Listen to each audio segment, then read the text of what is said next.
All right, everyone. Thank you for coming today. My name's Ryan. I am a member of the Maoist Communist Union, and today we're going to be talking about Epstein and the unraveling of the American empire. Now, before we get into Epstein, I'm going to say a little bit about MCU, and then we'll jump into the agenda. So Maoist Communist Union, we're a pre-party organization here in the United States. Pre-party means we're not yet a proletarian vanguard party. We're a group of communists who have come together with the aim of making socialist revolution in this country, but we're not at the scale and size where we've really become a party. The party is the advanced elements of the working class taking up Marxism on a large scale. It generally implies some sort of serious national organization. So we hope to build that, but it takes time and energy and effort and development. But with everything, to put it bluntly, well, I guess we say unraveling here, maybe even falling apart is somewhat more accurate given the Iran war. With the US empire, everything falling apart, it's a good time to be a communist. And it gives us, the history of communist politics gives us some basic clarity about the nature of the state, about the nature of the US empire, and the current events that are unfolding. Today, we're obviously going to be talking about the Epstein files, and as we'll see, without Marxism, it's fairly hard to understand some of what's gone on with the Epstein files, and I think I can make that case fairly convincingly to you all today. But unsurprisingly, for many in the American public, this sort of stuff is very hard to wrap their minds around. We saw the first wave of this during COVID when the Epstein stuff had already been revealed. People started to realize that a section of the government were pedophiles, and people went to the QAnon stuff, which was promoted by the ruling class, and we'll get into that a little bit more later. And maybe even by Epstein himself, given the role he played in the development of r/poll, not r/poll, slash poll on 4chan, politically incorrect, which was sort of the hotbed for the growth of the alt-right, and yeah, where Q got started, a lot of this stuff on 4chan. But for many people, this stuff continues to be extremely, obviously, disturbing, but also disorienting because it upends what they've learned their whole lives about the US, about the educational system, about the nature of the ruling class here, that there is even really a ruling class, about the US state, about the nature of empire, which many people didn't even really feel existed or kind of felt vaguely was a bad thing. But to see it in all of its horrors, and actually we still haven't really understood it that way because most of the Epstein files aren't out yet, and they still only give us a partial picture, it's going to be it is, frankly, extremely scary and disorienting for many. And in the face of that, people retreat to various forms of comfort, of security, and actually part of the way the Epstein files have been rolled out by the ruling class is to have people feel, or is aimed at having people feel existential dread so that they retreat back into one form of security or another, whether it be, Messianic Christianity or nihilistic doom scrolling or whatever. So we'll get into that a bit. Let's look at our agenda. There's a lot of photos in the Epstein files. I felt this one basically summed up what Epstein is about and what the files are about. You have him sleeping, presumably with some girl who was trafficked, with an American flag on and redaction. So this is our basic agenda. I'll talk about what this event is not. We'll go through some fundamental principles to ground us. We'll talk about vampires, metaphoric, not real. Then we'll talk about spies, the occult, and culture, which may seem like a weird topic, but if you know anything about the history of development of modern spycraft, you can't really talk about the intelligence agencies without talking about their obsession with the occult. Then we'll talk about Epstein's network, which is just the bourgeoisie, bourgeois ideology, the Israel connection, controlled opposition to Epstein, and then we'll end with this question of great disorder under heaven, as Mao put it. So let's get started. There's a lot of ground to cover. Let's talk about what this event is not. Well, first and foremost, this event is not my attempt to be Charlie Day up there explaining to you every single possible connection. And I'm being a bit tongue-in-cheek here because for a very long time in the US, pointing out the very real machinations of the US state was labeled very effectively as a conspiracy theory. People were told this is nonsense. There's no way the CIA is spying on you through your webcam. Oops, turns out it's the CIA and the NSA. There's no way the government has a heart attack machine gun that can shoot you with a bit of ice and periwinkle venom and then make it look like without an entry wound that you had a heart attack and died. Actually, that was revealed in 1975 in the Church Committee hearings. That's on congressional record. The CIA had that in 1975. Imagine what they have today. There's no way that Anthony Bourdain and Isaac Kappy and all those people didn't just kill themselves. If people don't know, Anthony Bourdain and Isaac Kappy and others were making a documentary about child sex trafficking. and then they were all mysteriously committed suicide in the same month. These things were all labeled as conspiracy theories. Some of them, like I said, were revealed in the church committee hearings. Other ones have been revealed more recently, the Epstein files, that basically it's certain that Bourdain and Cappy and others who committed suicide were in fact killed. And Cappy was very explicit that he was not suicidal and that he had a kill switch that would release details about the people who he was investigating for their child sex trafficking. And you can go down the list here and down the rabbit hole. Kurt Cobain, shortly before he was killed, or suicided, sorry. Yeah, he committed suicide. It's come out recently. He was definitely killed. He was investigating and exposing some child sex trafficking in Seattle. And there's obviously some weird misogynist hatred of Courtney Love, but it does seem, given her connection to the Epstein network and her experiences probably as MKUltra, that she was involved in killing him. And you can go down these rabbit holes, and there's a lot of them to explore that are legitimate. And then there's some wacky stuff, and we'll get into some of the wacky stuff that people have gone into. But there's no way, I can cover all the depth of this because there's a lot of people. And if you go on Jmail, you can see lists of people here. Keep scrolling. That's Mohammed bin Salman. There's a huge number of people. And this is just the partial revelations of who the government's been allowed to leak that's been on Epstein Island or on his plane or photographed with him. And if you want to make those connections in a non-crazy way, there's a few tools that have been built that give you some sense of Epstein's network. It's huge.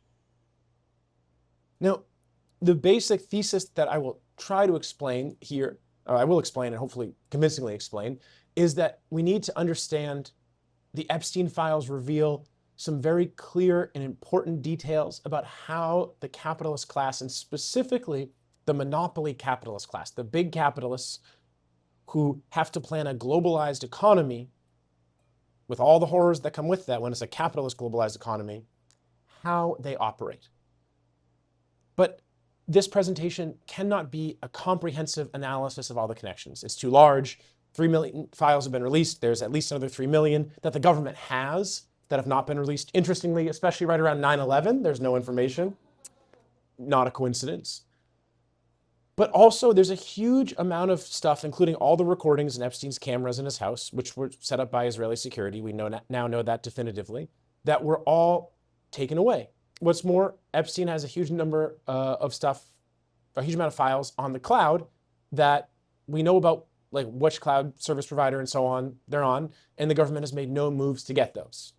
So in order to orient ourselves and discuss what's going on with Epstein and not get lost in the sauce, so to speak, of all the details and all the horrors, there's many very real horrors here, we need a basic Marxist analysis.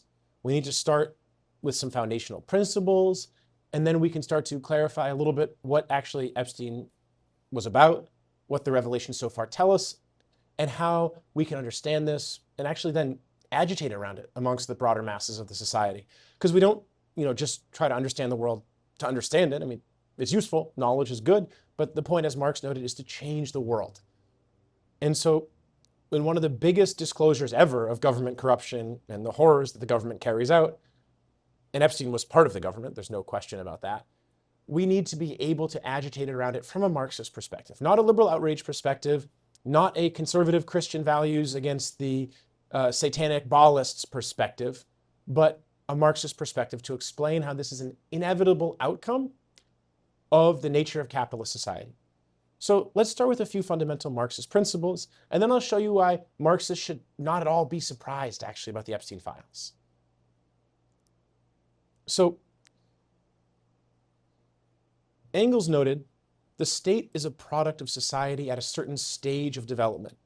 It is the admission that this society has become entangled in an insoluble contradiction with itself, that it is split into irreconcilable antagonisms, which it is powerless to dispel. Okay, why am I talking about this? Because in order to understand Epstein, who I said was part of the government, part of the state, we need to understand what the state is. Human beings, depending on where you draw the line, and there's debate about this topic, have been around 100,000, 200,000, 300,000 years or so. Classes, as far as we can tell, maybe 6,000 or 7,000 years. States, properly speaking, pretty recent, maybe 5,000 years, 6,000 years after classes really started to cement. And the states came about and were developed with incredible brutality because the first human societies were slave societies. So there needed to be an organization of a bureaucracy to some extent, and an armed force for the slave-owning classes that first arose to basically preserve their system of class dominance when the vast majority of people who were in the society were slaves. That's the nature of the state. Actually, it's a fundamentally oppressive thing. And so the fact that the state is engaged in horrors can only come as a surprise if we believe in liberal bourgeois nonsense about the neutrality of the state, how it's here to, balance the interests of the citizens. I mean, this has been shown, especially the US state, from its very inception, time and time again to be false. And we have to be basically at this point willfully ignorant if we're a conscious adult and we don't realize that. So the state exists to preserve the class rule of the dominant class. Parliament and Congress is a talking shop under bourgeois democracy. I mean, literally, etymologically, parler, to speak, to talk. The real decisions in the government aren't made in Congress. If that isn't incredibly obvious, they go to war. Constitutionally, can the president declare war? No. Does it happen anyways? Yes, of course. Since World War II, there's not been, I think, a single war Congress voted on before it started. And there's a war powers resolution, and Congress every time fails to pass it or passes it, and then the president can veto it. So it's pretty absurd. But I want to be clear. While the naive belief in Congress and the two-party system in the US ignores the class character of the state, and it does, it's a belief that basically the state's neutral and that with elections and the right politicians and well-meaning people like Bernie or AOC or maybe these new politicians who are coming about, or maybe Thomas Massey, that we can change things. This is only one side of the coin, because there's also a whole series of theories about the deep state that effectively make the same mistake. Now let me be clear. Actually, the deep state theories are a bit more objective than the liberal democratic theories, because at least the deep state acknowledges the government's functionally run by a body of basically permanent, unelected officials who serve many times for life, or if not for life, until they basically get forced out. And this body, part of it is Health and Human Services, the corporations, they spend more money lobbying this body than they do lobbying for elections. Why? Because some sections of this body, they deal with the implementation of the law. They deal with the way things are actually carried out. They deal with the actual applications or not of the regulations. For example, let's just take the EPA, an Environmental Protection Agency. It seems good, right? And actually the passage of a few basic environmental regulations was huge. Every time you turn on Democracy Now!, you probably see hand-wringing from Amy Goodman and Juan Gonzalez about the poor EPA having their budget cut or things like that. Okay, take the FDA, it's similar. How many tests, actually we'll go to the FDA, has the FDA done for glyphosate, Roundup? How many tests has it done in the 35 years since this was a controlled substance in food? A big, fat zero. I didn't misspeak, literally zero. So a chemical's banned, or at least restricted and controlled. They do zero tests for it. One agent of the FDA was so upset by this, he went into the fridge. This is back, I think, in 2017. He went to the fridge in the lunchroom, and he tested one thing after another. Every single thing in the fridge was over the legal limit. Even the organic food, because organic's a joke, it's basically nonsense. There's no actual regulation around organics. And anyone who's worked in food service will tell you that you forge the logs almost every time the organic inspector comes once a year. But this inspector, he tested at the FDA in their own fridge the levels of Roundup. And every single thing except for broccoli was over the limit, over the legal limit. Organic and non-organic didn't matter. And he leaked it to The Guardian, and how many people were fired? Zero. How many people got demoted? Zero. How many tests have they done since then? As far as we know, zero. And so while the deep state theories, and I'll talk about some of their shortcomings in a second, are wrong, they at least acknowledge that Congress is largely not where the decisions are made. It's not to say there's nothing going on in Congress, but it's not where the bourgeoisie actually makes its decisions.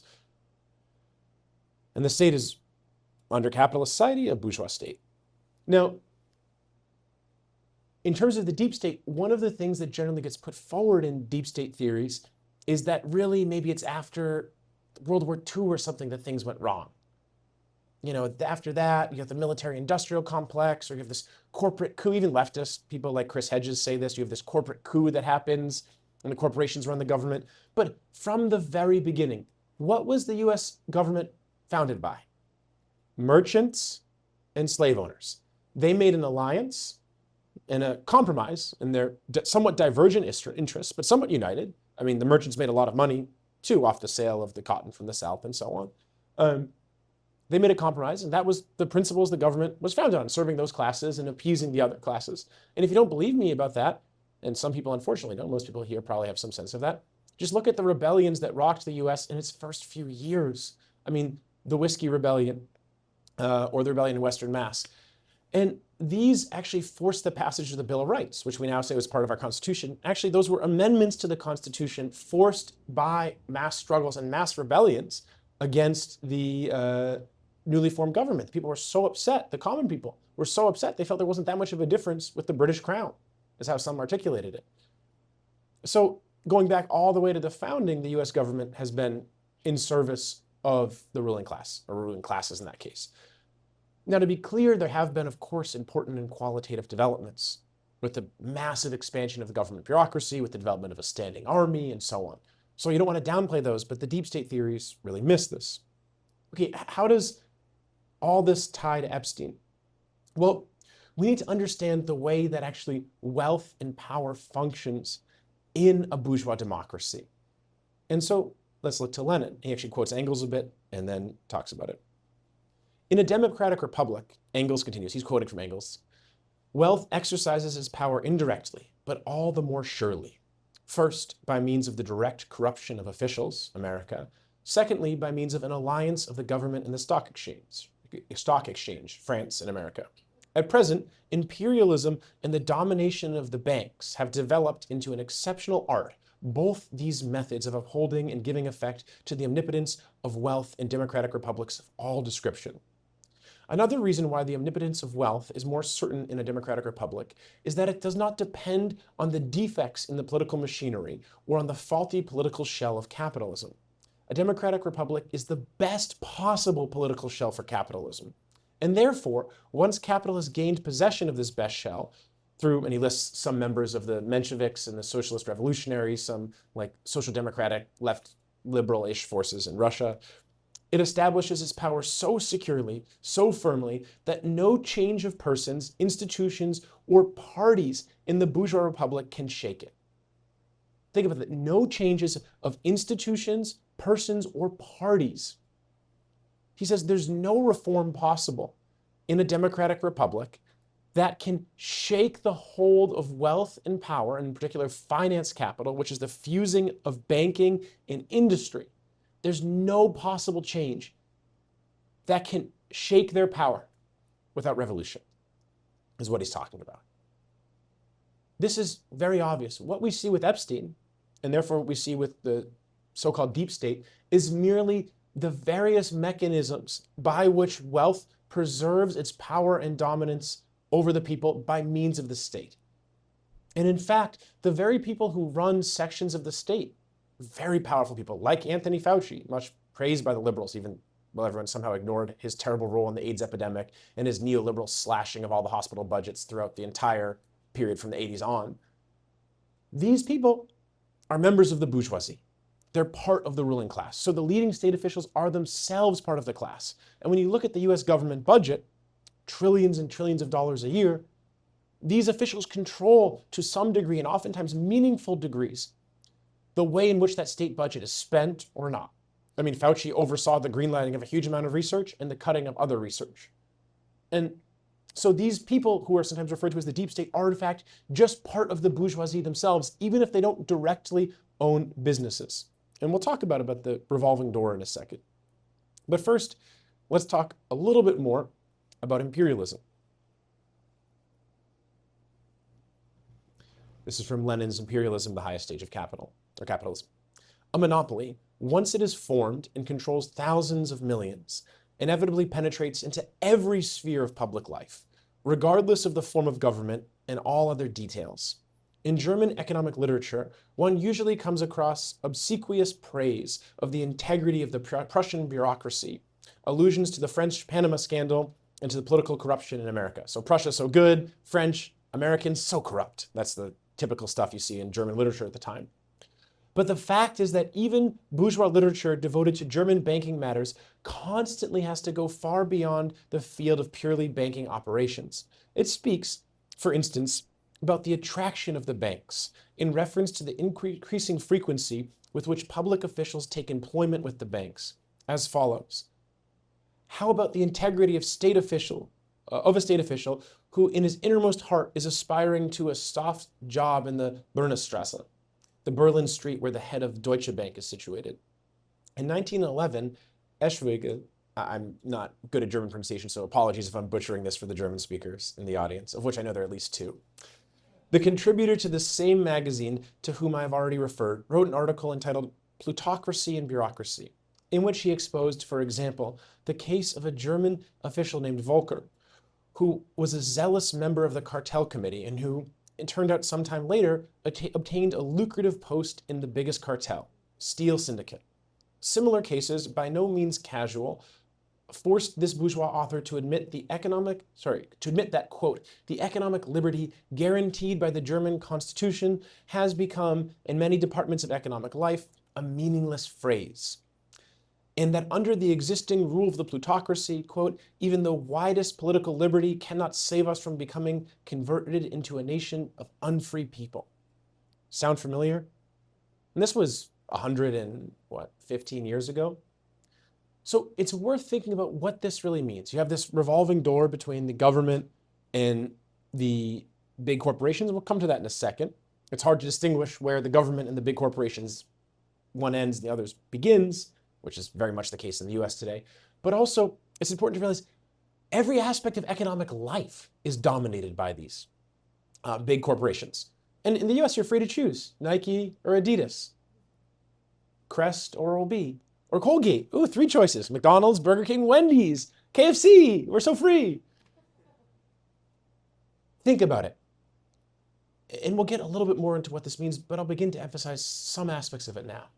An incredibly small number of people who have concentrated in their hands the collective wealth of humanity, which is the product of our lives and our hours working, but also all of our ancestors, they get to decide how that money is spent, but really how we live our lives. Yes, Jeff Bezos has a big luxury yacht, but that's not the real scandal. I mean, that's scandalous when people are starving, sure. The real scandal is how through the corporate control of everyday life, people are forced to either slave their hours away just to meet ends meet, buying all the products, many of them poisonous, that they can buy from these corporations, or what little they can buy. And there's very few options for many people beyond, again, Nike or Adidas and so on. If they're lucky, they get to slave their lives away. Otherwise, they're unemployed. And our energy, daily, hourly, and both in our time on the clock and then often in our time off the clock because of the ideological control the bourgeoisie has, goes to further enriching these people and expanding their power and control over the society and over the vast majority of humanity. I mean, it's an incredibly dark social system. A system and organization which has been developed and, as Marx put it, the state machinery has been perfected over years and decades, and much more so since Marx's life. Now, what we see with Epstein, and we'll get more into it in a second, is precisely this move, actually, from being involved in some banking stuff, tied up with the intelligence agencies, to then going into some strange form of private consulting off the books. And I'll get into some more of the details there, but those are also fairly secondary because this is a fairly typical thing people do. I mean, look, Dick Cheney. Where did he work before he became vice president? Halliburton. What happened when he left Halliburton to become vice president? He got $34 million in bonuses. Now, $34 million in 2000, that's a lot of money. That's probably like 100 million now. I don't know the exact numbers. The official inflation numbers are garbage, so.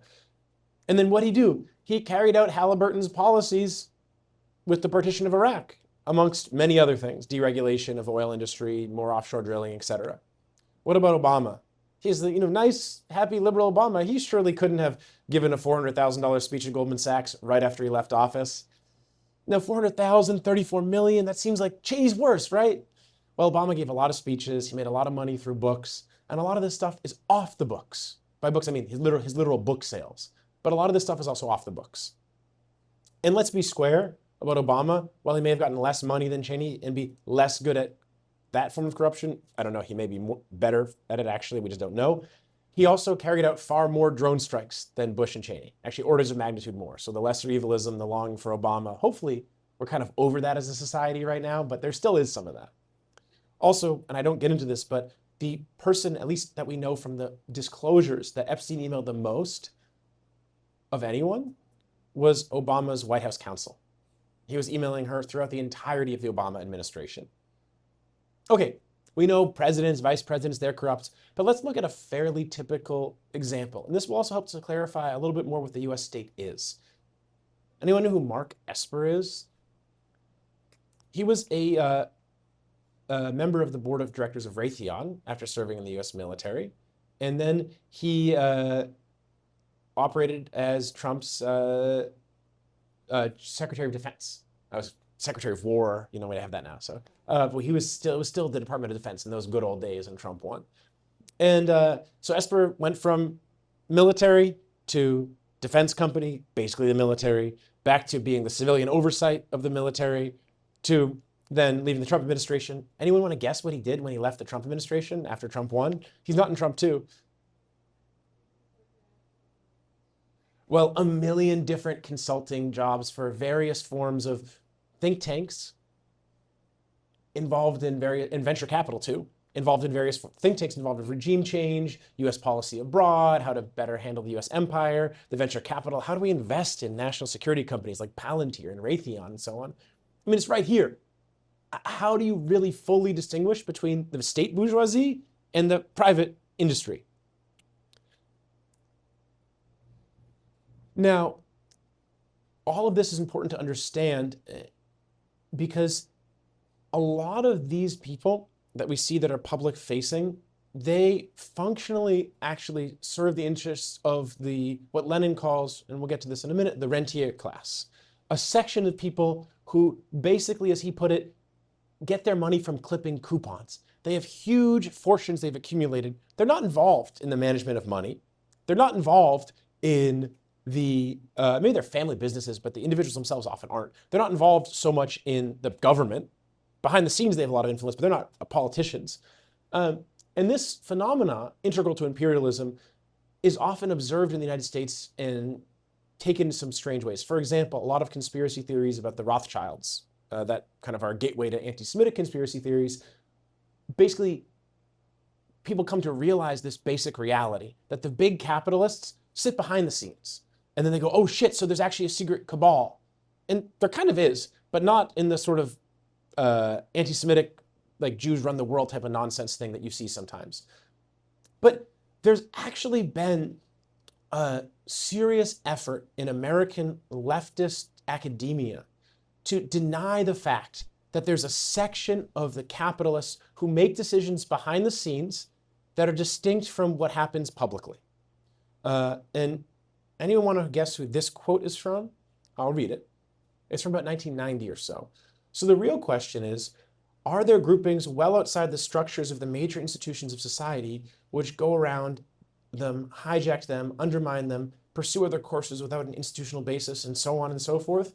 And that's a question of fact. Do significant things happen because groups or subgroups are acting in secret outside the main structures of institutional power?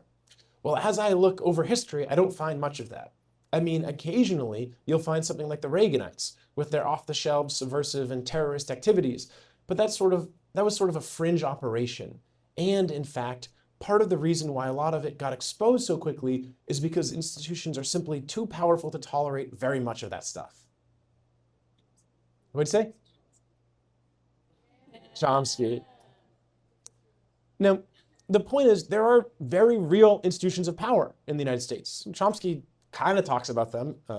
His best analysis he stole from others and then watered down, but most of his analysis is aimed at protecting people like his friend Jeffrey Epstein. Actually, his best friend, and we'll get to that in a second, his wife's words, you're our best friend. But this analysis basically says, oh, look, it's just, you can see what the bad stuff is the government does. I mean, think about what Chomsky said. He said, oh, the Reaganites, they were an exception, and they were so, actually the government had a built-in mechanism to stop them from being open terrorists. Like, wow, that's literally insane, especially after the Church Committee hearings, to think that things like assassinations and mass murder and genocide were only exceptions to the US policy. And there wasn't some unofficial, off the books, illegal forms of power that the bourgeoisie has. And we'll get into that in a second. But first, let's talk about his connections to Epstein briefly. Here's an email to Epstein where he's talking about fantasizing about visiting your Caribbean island. These are after everything's out about Epstein with his public, his pedophilia conviction, everything else. Then here's Valeria, Chomsky's second wife, saying, "You're our best friend." You can also find Chomsky giving Epstein advice on how to prevent his reputation from being destroyed from, in 2019, all the revelations that came out about him. So let's just really take seriously what Chomsky says for a second. Let's, reason via the absurd. Let's accept, against everything we know of the Epstein files for a second, that Chomsky really believes this. He really believes that the bourgeois system can't tolerate too much stuff outside of the official corridors of institutional power, that there's not some secret meetings off the book, say on this Caribbean island that he was fantasizing about visiting again. Well, let's look at Seymour Hersh's reporting. People know Cy Hersh, probably the greatest American journalist of the post-World War II era, uncovered US massacres in Vietnam, Abu Ghraib, the torture in Iraq, and the bombing of the Nord Stream pipeline, and everything in between, basically. This is from an article. He couldn't publish it in American papers because no one wanted to talk about it anymore. But this is called The Vice President's Men. It's about the Reagan administration. So during the Reagan administration, after all of the Church Committee hearings, which Chomsky certainly knew about when he's talking in 1990 about how there's nothing outside of the official books, no kind of cabals of decision-making, and the Church Committee hearings covered all the stuff the CIA did. Or not all of it, actually, a select portion of it, but enough of it that you got a real sense of how the CIA worked. We have here, in Cy Hersh's writing, a breakdown of all of the assassinations right there. 20 countries, covert operations. They did drug trafficking. Against drug trafficking. They became the biggest drug traffickers in the world. The section of the US military coordinating with the CIA off the books to subvert the minimal forms of regulation that were set up in Congress after the Church Committee hearings. We know about this. And Cy Hersh writes, actually, all this, relatively briefly, set up under the Reagan administration that Chomsky says was an exception, became the norm. It's now how the US government runs all of its military operations. And the US government does military operations in over 100 countries every single year. And if anyone didn't read the best-selling book from last year, The Fort Bragg Cartel, I highly recommend that you read it. Seth Harp's journalism on the topic is incredibly important. Fort Bragg is where the special forces operate out of, Delta Force especially. And he breaks down how the biggest drug traffickers in the world, and this has been known since Vietnam, is the US government. In particular, the special forces play this role now. The Mexican cartels, they coordinate with all of them. All the heroin from Afghanistan that started being grown again after the US invaded, that was all handled by special forces. And just how they operate basically as a totally lawless gang of people. Quite literally exactly what Chomsky says does not exist. But why does Chomsky say it doesn't exist? Because he was part of it. And because actually it's essential for the bourgeois state to have both the official institutions of power and then certain mechanisms, which Epstein was a key part of, that allow them to go behind those, to act outside of their legally defined limits and have relatively plausible deniability. And Chomsky was certainly also aware, although for why he pretended he basically wasn't in those comments and a million others, of the MK Ultra experiments. Frank Olson, for those who don't know, was one of the US service members who was dosed with a massive amount of LSD and eventually jumped out a window and killed himself.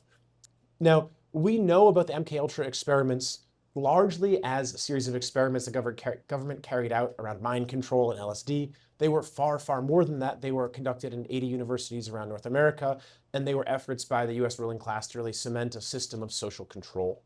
The LSD stuff was a small part of it.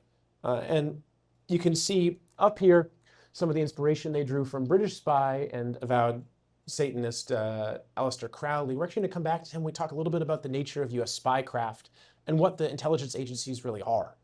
Because in order to understand them, we have to deal with a little bit of history. Now, my point in showing all this is to say, look, there's a lot of fucked up stuff in the Epstein files. Weird stuff, very creepy, disturbing stuff that Epstein probably was doing some cannibalism, stuff that basically proves that Pizzagate was in fact true. Whether or not, what was that? There's one file, people know about Anthony Weiner, who was involved in the Pizzagate scandal, and there was like supposedly a file on his computer that shows Hillary Clinton like cutting a face off a child and wearing it as a mask. Whether or not that's real or not, we don't know. But basically all the stuff with the Podesta brothers, who by the way, is publicly known, they have statues of the Dahmer victims' corpses in their house. Like, what the hell? All the stuff with them being pedophiles, I mean, that's basically all now confirmed. And Epstein, you know, obviously clearly is a pedophile, probably was involved in some cannibalism stuff. We'll get into some of the weird ideology of the ruling class. I don't have the emails up here, but this whole angle to explore with that, look up the word beef jerky in the Epstein files if you want to get a sense. They talk a lot about all the jerky they're eating and how they got to refrigerate it and stuff. It's very disturbing. You don't refrigerate beef jerky. There's no photos or videos or evidence of Epstein eating beef jerky. It seems like they were involved in the ritual sacrifice and cannibalism, which, to be clear, is not a rare thing amongst ruling classes. I mean, the Nazis did that stuff, and there's a direct link through Operation Paperclip of the Nazi ideologues being brought into the US government, not just for the rocket program, but also for the social control, also to teach the US how to run a proper intelligence agency, because the OSS, as is referenced here, the precursor to the CIA, it didn't really work the way it needed to run a global empire. So they learned a lot from the SS, the Nazis.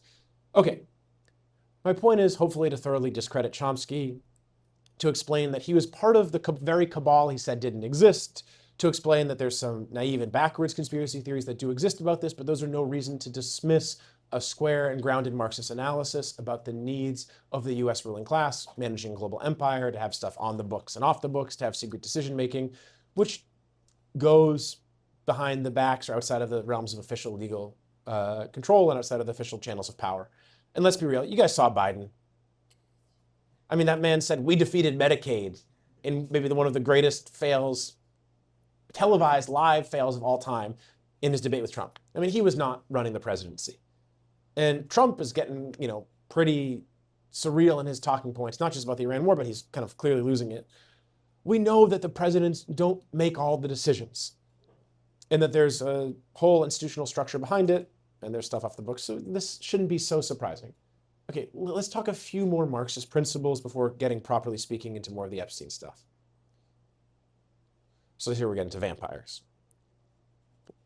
So Marx said that capital is dead labor, that vampire life only lives by sucking living labor and lives the more labor it sucks.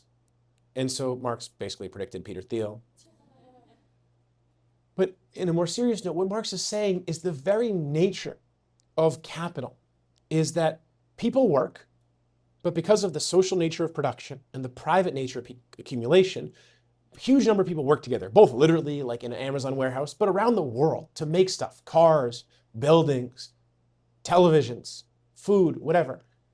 And their living labor is appropriated privately by a very small number of capitalists who then take that living labor, they sell the products, but the labor is crystallized into the products. They turn into money, which is just a social expression of the labor they've crystallized. They buy more means of production, more factories, more warehouses, more land, more data centers, all of it. To then do what? Put more labor to work to benefit these small number of people all the more. This is the very nature of capitalism as a system. It's distinct from earlier oppressive societies like feudalism or slave society. That's not to say those weren't extremely oppressive societies. They were. But we have to understand the very nature of capitalist production and how it's distinct, and we're not going to get into all of that, to understand the state phenomena that arise because of this and the various vampires like Thiel. So let's talk a bit with that in mind, and let's hold that in the back of our minds. Think about what sort of person ideologically has to be an open proponent of capitalism, that I want to get rich off of the vast majority of humanity sweating away their lives to go into an early grave. What sort of person, what sort of ideology is needed to really make, as Marx put it, your soul the living soul of capital? to align your thinking and doing with this vampiric system. Now, Lenin here says this in Imperialism. Further, imperialism is an immense accumulation of money capital in a few countries, amounting, as we have seen, to 100,000 to 50 million, or 50,000 million francs, 50 billion francs, in securities. Hence the extraordinary growth of a class, or rather of a stratum of rentiers, i.e. people who live by clipping coupons, who take no part in any enterprise whatever, whose profession is idleness. The export of capital, one of the essential economic bases of imperialism, still more completely isolates the rentiers from production and sets the seal of parasitism on the whole country that lives by exploiting the labor of several overseas countries and colonies. Okay, so what is he saying here? Well, look, these big giant capitalists, not the Elon Musks, well, he's part of them, but the people who own the money behind the scenes, when they invest in a, say, structural adjustment program in Argentina, or when they invest in cobalt mines in Africa, do they go over to those cobalt mines and take a look at them? No, generally no. They have a whole system of intermediaries, government intermediaries to secure, the economic liberalization of other countries, financial intermediaries, the people who run their companies, who get paid sometimes enormous salaries and themselves join the bourgeoisie, and even financial intermediaries who run their money, manage their money to ensure a high rate of return. So these people have taken what Marx describes in terms of vampiric existence to a whole nother level. So let's just look at this on a kind of organizational level to understand the type of people Epstein was working for. He was a part of them and he made some key decisions, obviously, but he was also working for these people to manage their affairs, to help them cut their business deals, and to help them suck the blood of the people around the world and therefore enrich themselves further. Oh, here's a link. Okay, what is this? Let me get my mouse over here. This is Berkshire Hathaway's organizational chart. Now, I'm just going to move around a little bit so you all can see. Oh, look, there's Jordan's Furniture, Star Ventures. Some of these you've never heard of, right? And then look, Lubrizol. I don't know what that is. Oh, it's a chemical company. Here, it probably makes industrial lubricants. Australia, Canada, Deutschland, etc. Richline, McLean, Home Services, Heinz. And then every single one of these you'll see Heinz Italia, Heinz Iberica, and so on. And we'll just go through Fruit of the Loom, Dairy Queen. These are effectively the massive system of holding companies that are established by imperialism. And they invest all over the world, and they ensure the extraction of wealth. Where the vast majority of people make barely enough to survive, we're producing more than we need to live as a society. Where does that extra go to? Well, sometimes the physical goods get thrown out or wasted or so on, but the wealth that's generated goes into the pockets of the giant bourgeoisie, the monopoly capitalists. Yes, people like Warren Buffett, but all the big capitalists who invest in Warren Buffett's investment firm, Berkshire Hathaway.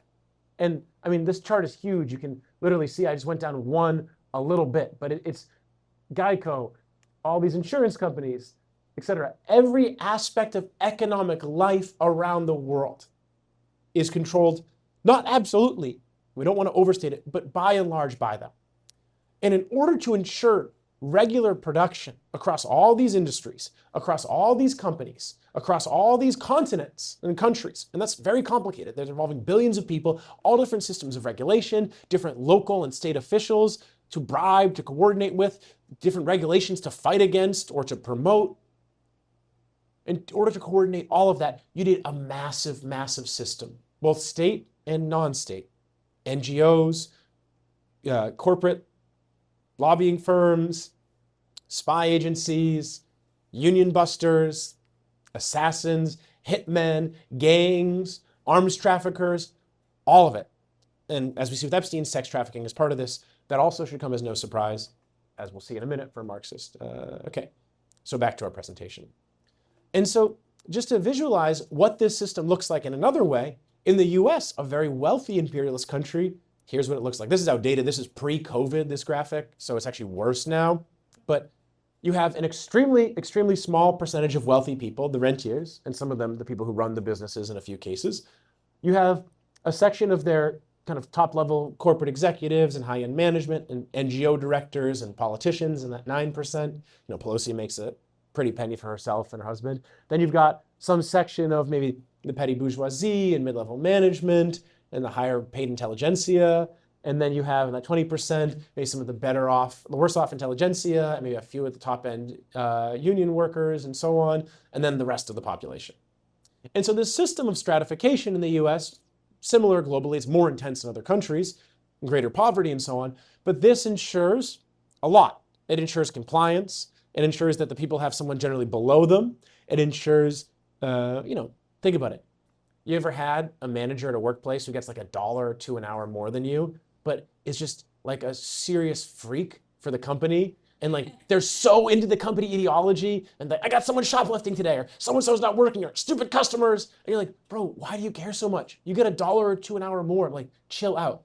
But this system of stratification, it's part of the imperialist system of control. And it's part of what Epstein actually literally helped to manage. And he helped to promote it ideologically, but also on other levels.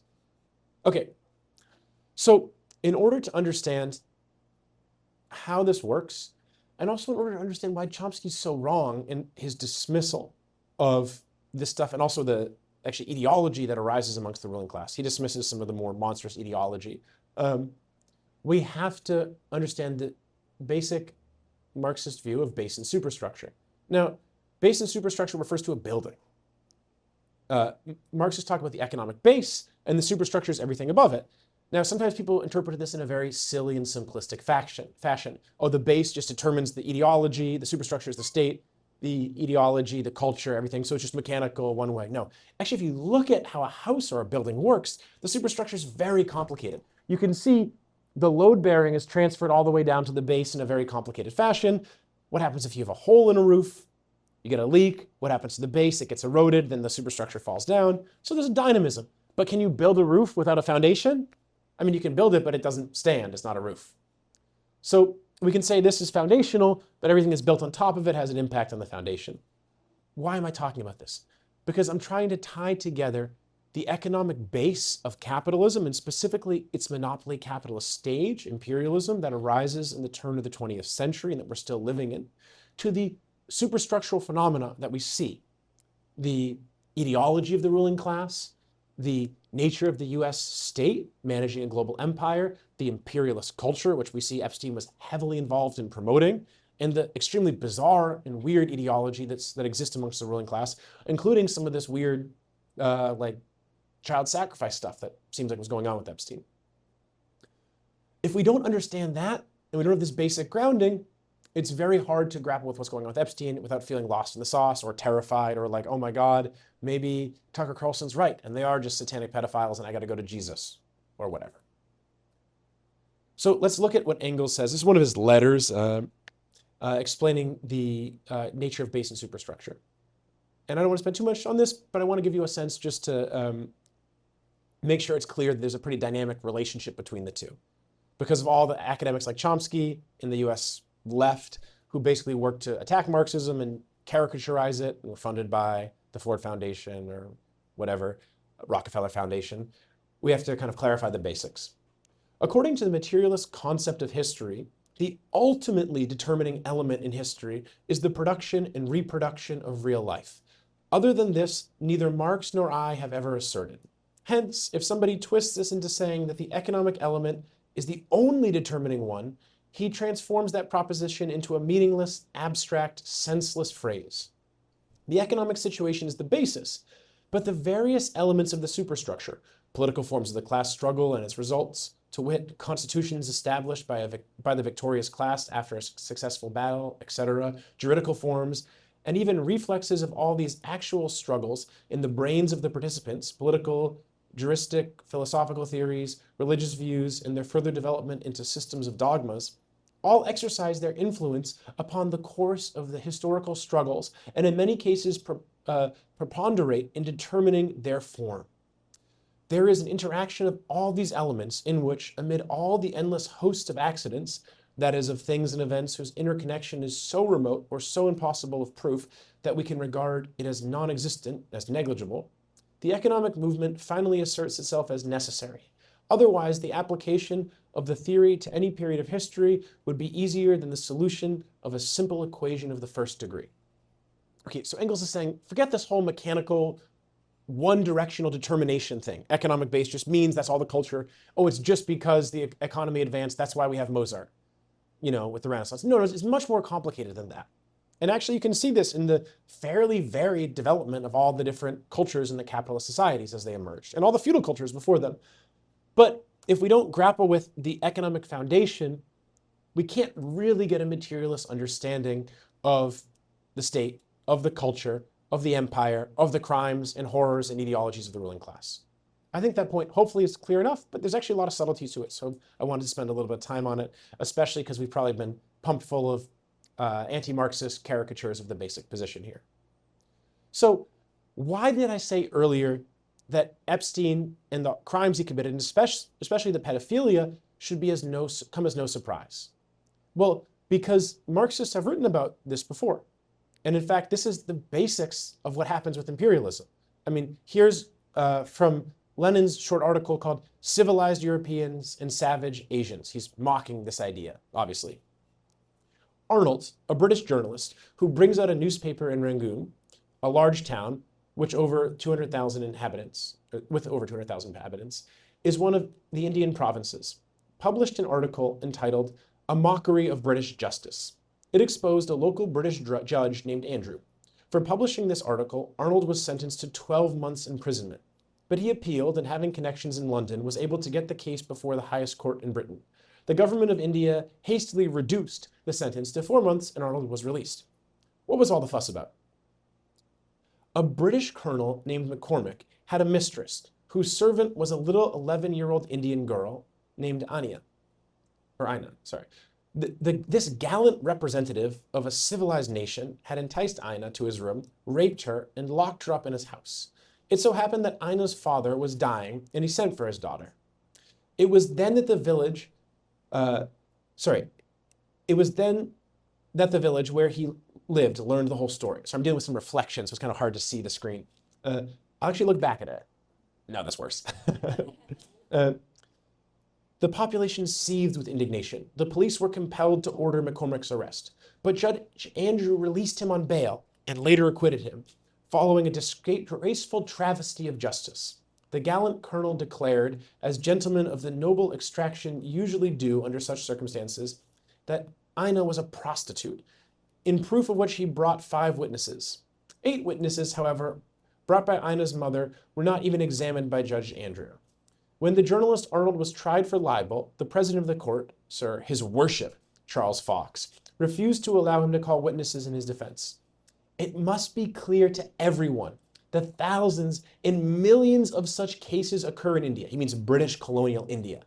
Only absolutely exceptional circumstances enabled the libeler, Arnold, the son of an influential London journalist, to get out of prison and secure publicity for the case.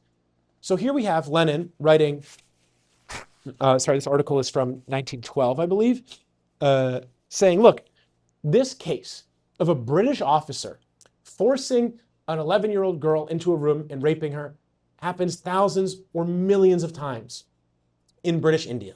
Now that's British's so-called crown jewel, Britain's crown jewel of their empire. But this is the norm of colonialism. And anyone who tells you otherwise is acting as an apologist for it.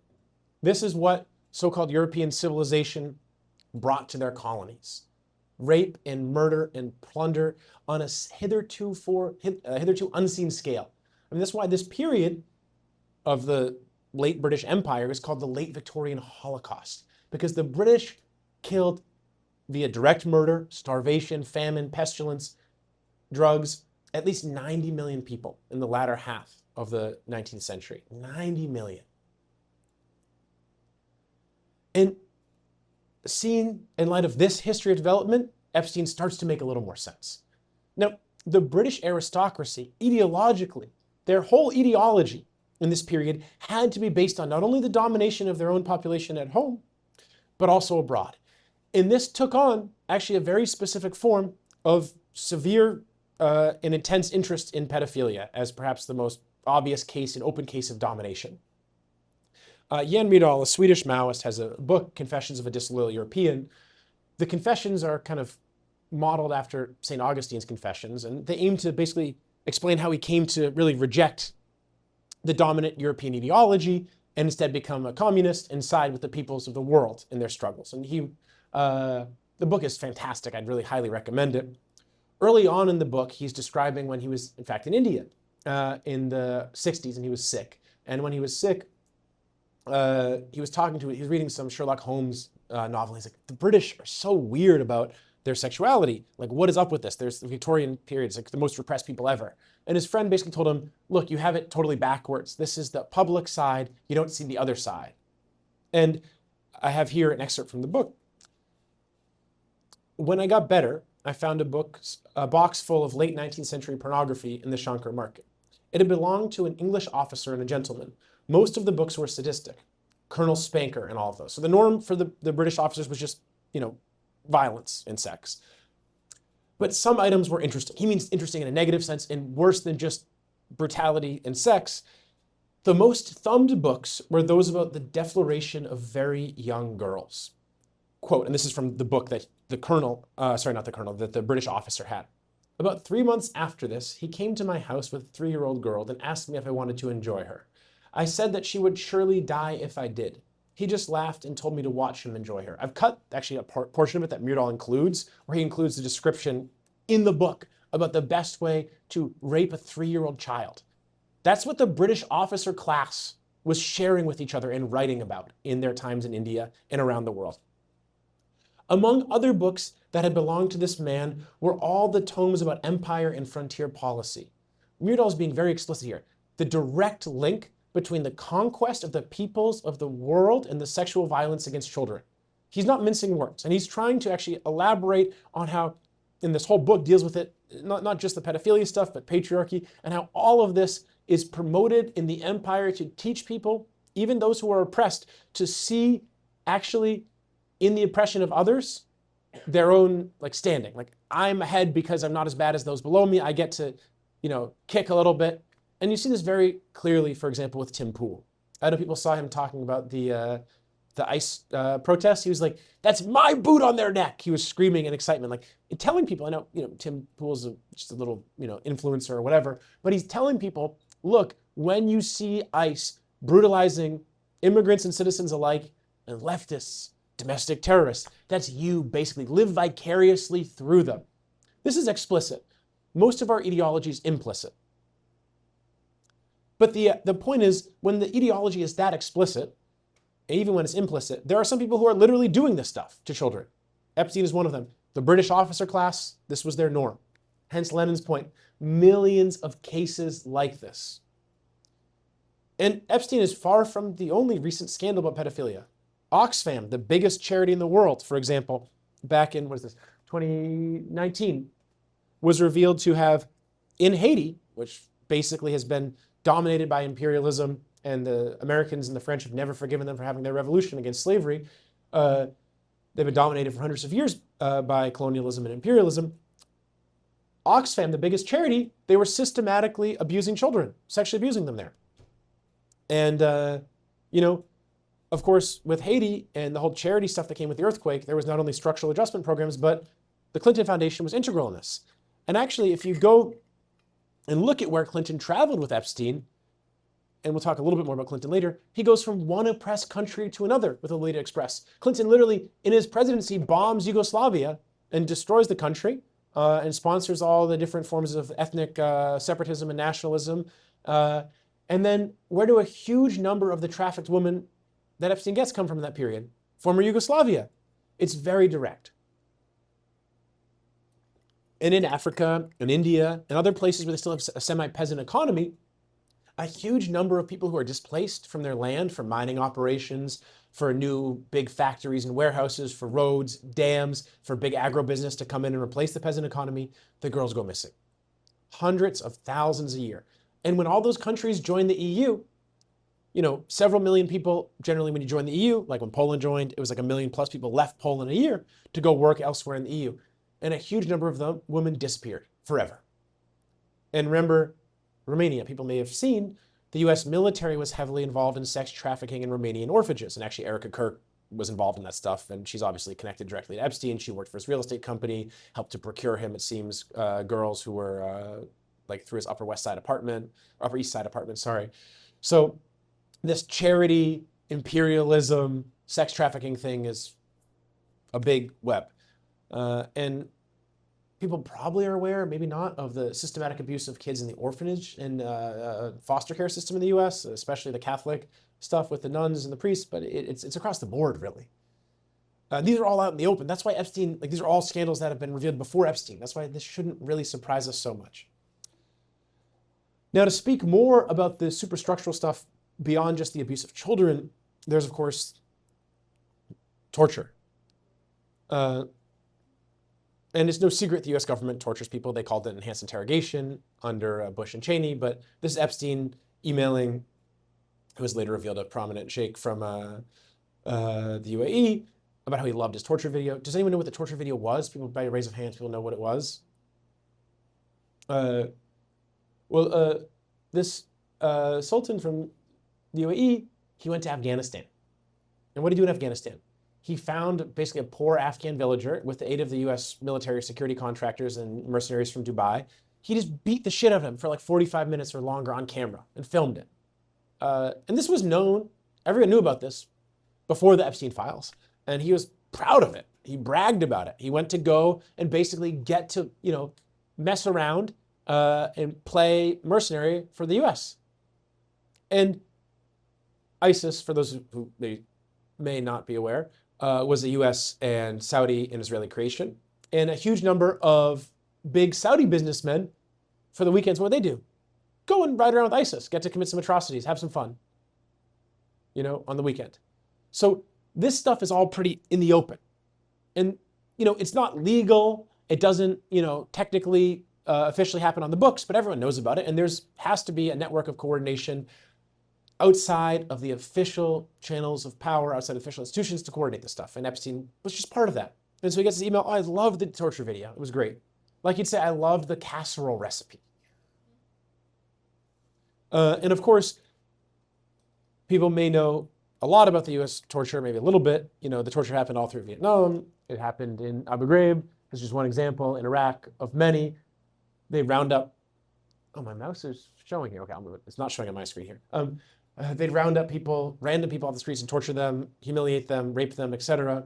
And actually, during the Bush and Cheney era, a whole new genre of pornography became very popular, which is waterboarding and torture porn.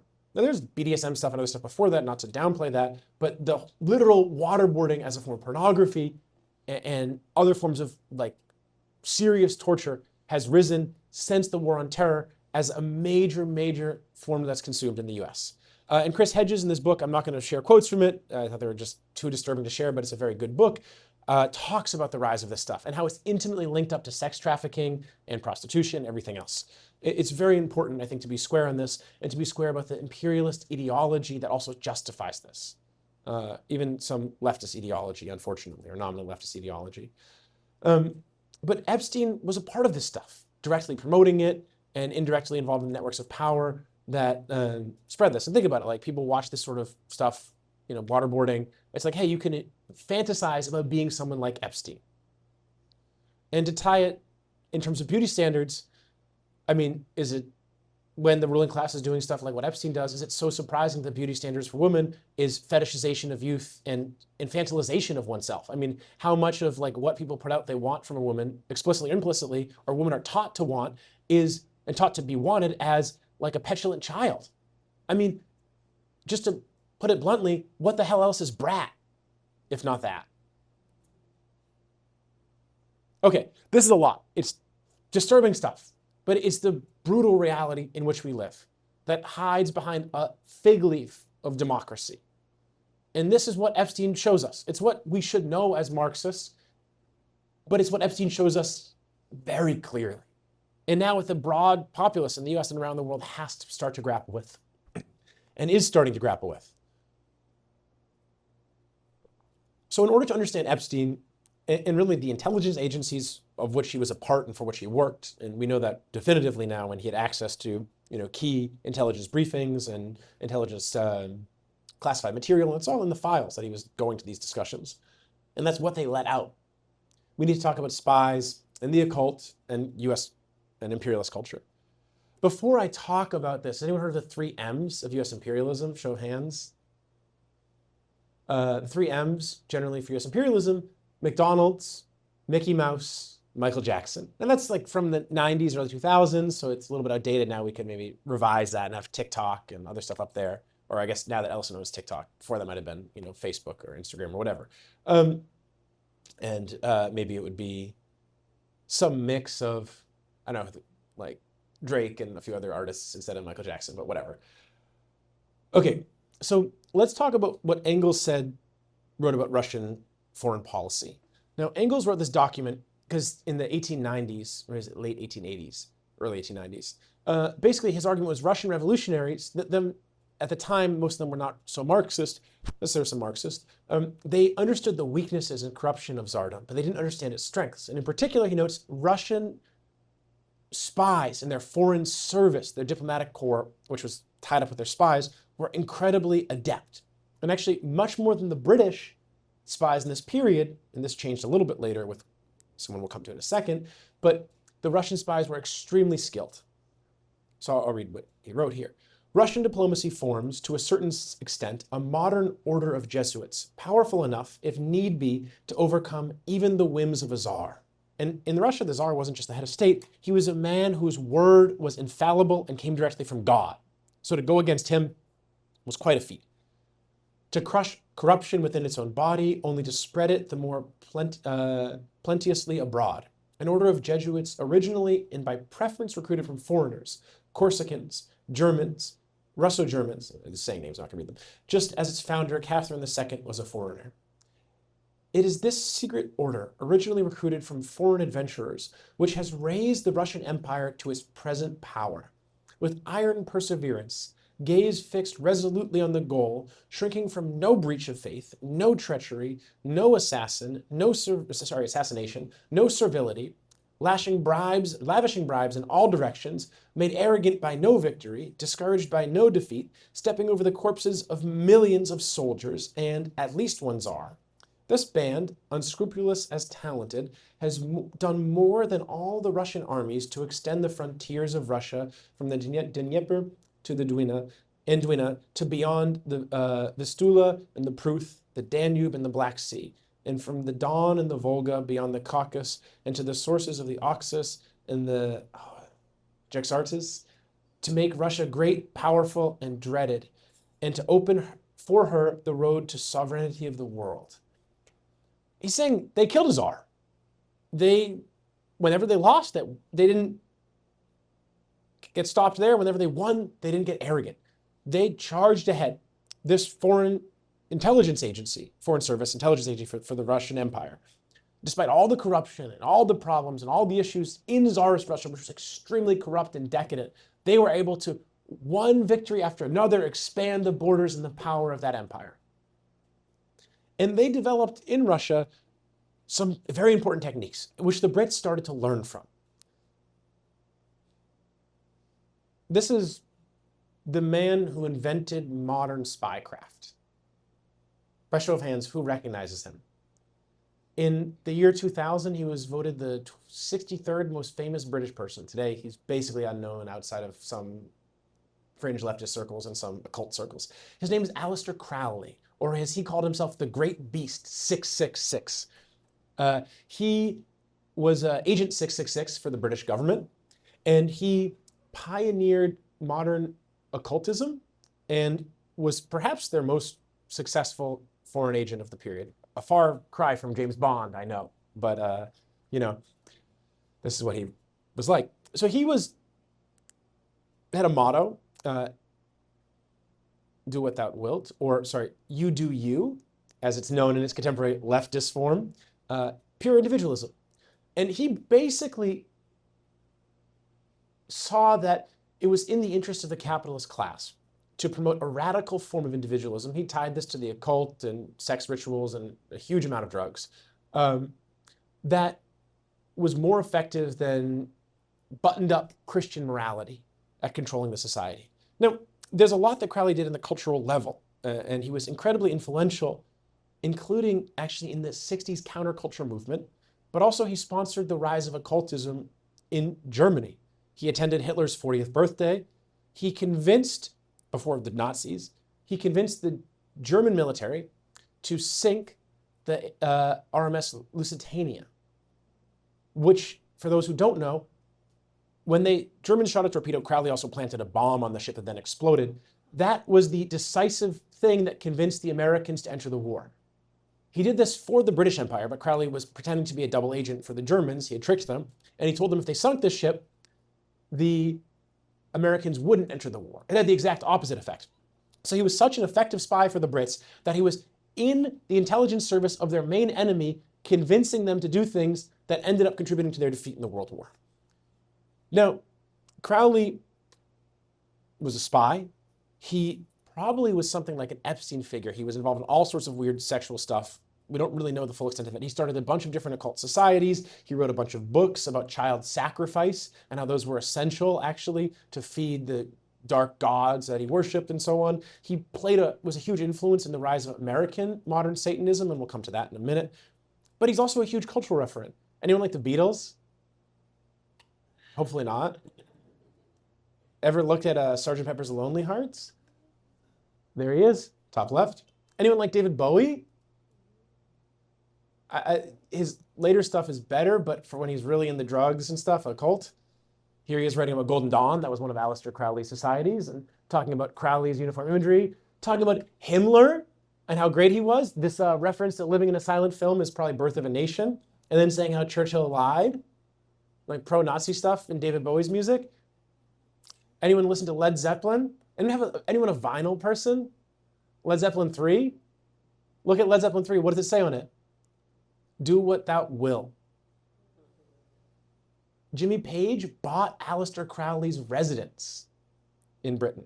Now, what I'm trying to get at is basically you have this spy, effectively a super spy for the Brits, probably their most effective foreign agent. He's doing all sorts of stuff all around the world. And then he has this incredibly important role in, you can see at least British culture in pop music, has a huge role in influencing the artists of his time. Now, why would the ruling class that manages a global empire care about music? To ask a naive question. Well, obviously they care about what sort of culture is promoted. They want to promote a culture that serves the interests of imperialism. And when you control the big record industries, you basically pick winners and losers. I mean, there's some exceptions, but if someone gets really popular and they're kind of out of your control, what do? Blackmail them? Who would help you get blackmail? Get them really high, hooked on drugs, have them have sex with an underage girl, and then say, oh, well, you're a rock star. We got this tape of you, but if you just do what we want, no big deal. And we'll get to that in a second. But I think it's trivially obvious when you're talking about people who manage a global empire, when they manage all those companies that we saw in Berkshire Hathaway, that they'd want to control the music industry and the culture. They're not stupid. They know that cultural trends are incredibly important, and that if certain cultural trends gain popularity, that there will be serious problems for them. For example, when hip-hop got started, a lot of the early hip-hop was quite radical, coming as it did from the, especially black urban centers that had been sites of mass rebellion for the last 2 decades before hip-hop got started. It's basically an open secret that the CIA worked to co-opt that and turn it into a form of music as much as they could. And there's still countercurrents, of course, and so on, a lot of great hip-hop artists, but to co-opt that and promote the genre of gangster rap. And that this was done in coordination with the development of the private prison system and mass incarceration. That's an open secret. It's not really hidden anymore. That was considered a crazy conspiracy theory when I grew up. Now it's well known and documented. So obviously the ruling class wants to control culture. People like Crowley, but also Epstein, again, as we'll see in a second, were involved in this. Who's this strange gentleman? Timothy Leary, one of the big pioneers of the acid movement and counterculture. fun fact, he considered himself to be the reincarnation of Aleister Crowley. Yeah, and he was involved in the pioneering of LSD, promoting it around the country. This was a US government effort. Now, the counterculture movement as a whole was not, it was divided, but the US government saw very clearly the dangers that the mass rebellion promoted, and they wanted to, or posed to them. They wanted to promote something different, a culture of escapism, drugs, and hedonism. I'm not saying don't ever do drugs or anything like that, but what I'm saying is the ruling class has very clearly used, from the Opium Wars through the Sackler family's promotion here and everything in between, drugs as a tool of social control. They're pretty open about it. Leary was involved in MKUltra experiments, and he pioneered some of them at Harvard with LSD. He believed he was Crowley reborn and wanted to carry out the work that Crowley did. And we should take that very seriously, not just the work of doing drugs and having sex and orgies and so on, but the work of social control and transformation that Crowley talked about a lot in religious and occult terms, but he saw very clearly the need to reorient the society around radical individualism, and that would be incredibly advantageous. And think about the 60s. You have this breaking down in opposition, rightly so, to the 50s housewife, white American cowboys versus Indian culture. The ruling class is facing a crisis. Their ideological formation is threatened. What do? They come up with a way to take what appears to be an opposition to this, and some real opposition to it, and funnel it into a new form of so-called counterculture that's mass consumer culture. Now, Leary was very open. I wouldn't be here without the foresight of the CIA scientists. It was no accident. It was all planned and scripted by the Central Intelligence. And I'm all in favor of Central Intelligence. I mean, this man is telling you he's a spy. For those who don't know, one of the people they MKUltra'd was Kaczynski. Kaczynski, his ideology is all messed up. He's clearly not a great guy. But it's clear that he actually went after and bombed a number of people who were in the Epstein files. In particular, this Yale professor, his targets were people in the Epstein files, probably the people who were involved with fucking with him in these experiments. It's sort of a secondary note here, but if we look at here, really, this pioneering of individual freedom. And what did Margaret Thatcher say? There's no society, only individuals, and the family, but really individuals. You can trace it in a direct line from the intelligence agencies discussing and debating how to run stuff, doing blackmail, doing spy ops, but really saying, how do we run the society to preserve the interests of the ruling class? From Crowley, through Leary, and the CIA, to Epstein. And here's Epstein with Mick Jagger, another one of those countercultural figures from the 60s. Some of the biggest concerts the Rolling Stones were involved in, and some of the most disastrous ones. I want to forget the name of where they had the Hells Angels, who made a lot of the LSD and who were basically fascist. What do you say? Yeah. Play the security, and the Angels stabbed a bunch of people. Now, let's look at just one of Mick Jagger's songs from '68, Stray Cat Blues. I can see that you're 15 years old. No, I don't want your ID. And I can see that you're so far from home, but that's no hanging matter. It's no capital crime. He's saying having sex with an underage girl is no capital crime. He goes on, oh yeah, you're a strange stray cat. Oh yeah, don't you scratch like that. And then I bet mama don't know you scream like that, and so on. This is open. This is lyrics from Beggar's Banquet, right? Yeah, Beggar's Banquet. One of their big albums, a huge hit album. This isn't subtle. This isn't like some subliminal messaging in a music video from the early 2000s. This is, I'm having sex with a 15-year-old girl type shit from Mick Jagger. I mean, this is him being open about what he's doing. And the ruling class, this album was a huge hit. And if you go through actually most of the stars from this era, Jimmy Page, etc., you can see one after another, they're fairly open about having sex with teenagers, young girls. And so you can see here, open promotion of pedophilia as really supposedly part of the counterculture movement and this whole free love thing. Now, I'm not saying the traditional buttoned up, monogamous patriarchal marriage is a good thing. Obviously not. But it's really a false dichotomy. The bourgeois family form and this sort of free love stuff, verging onto pedophilia, it's not a real alternative. And we see that today in a different way with any young person will tell you, reasonably so, but the hollowness of contemporary dating culture and the swipe culture stuff, it sucks. It's terrible. And it's an outgrowth of capitalist society, but it's very directly promoted by the ruling class. And then the more insecure they make you, the more money you're willing to pay on dating apps, or the more you get obsessed with beauty products, or the more you start trying to look smacks or whatever. Now, if you go back before MKUltra, in the wake of World War II, really when MKUltra was just still a theory, an idea the ruling class had for social control, you can see the Rockefeller Foundation really debating how do they promote the right sort of culture in the US and abroad to manage the global empire the US had become. Because before World War II, the US was a powerful imperialist country. But it's a different thing to tie the entire world, in a basically almost the entire world, except for the Soviet Union and China, in a global empire. And here's from one of the Rockefeller memos. So they carried out a series of studies about human behavior and how to control people. And they found good ways through mass media to engender delinquency amongst minors, not fight delinquency, engender delinquency amongst minors. They wanted a youth culture of crime and rule breaking and so on to then make hysteria about it, fight for social control and so on. But they also struggled to find a way to make better democratic ideology for the Cold War and good citizenship. This is in the McCarthy era. They're trying to figure this stuff out.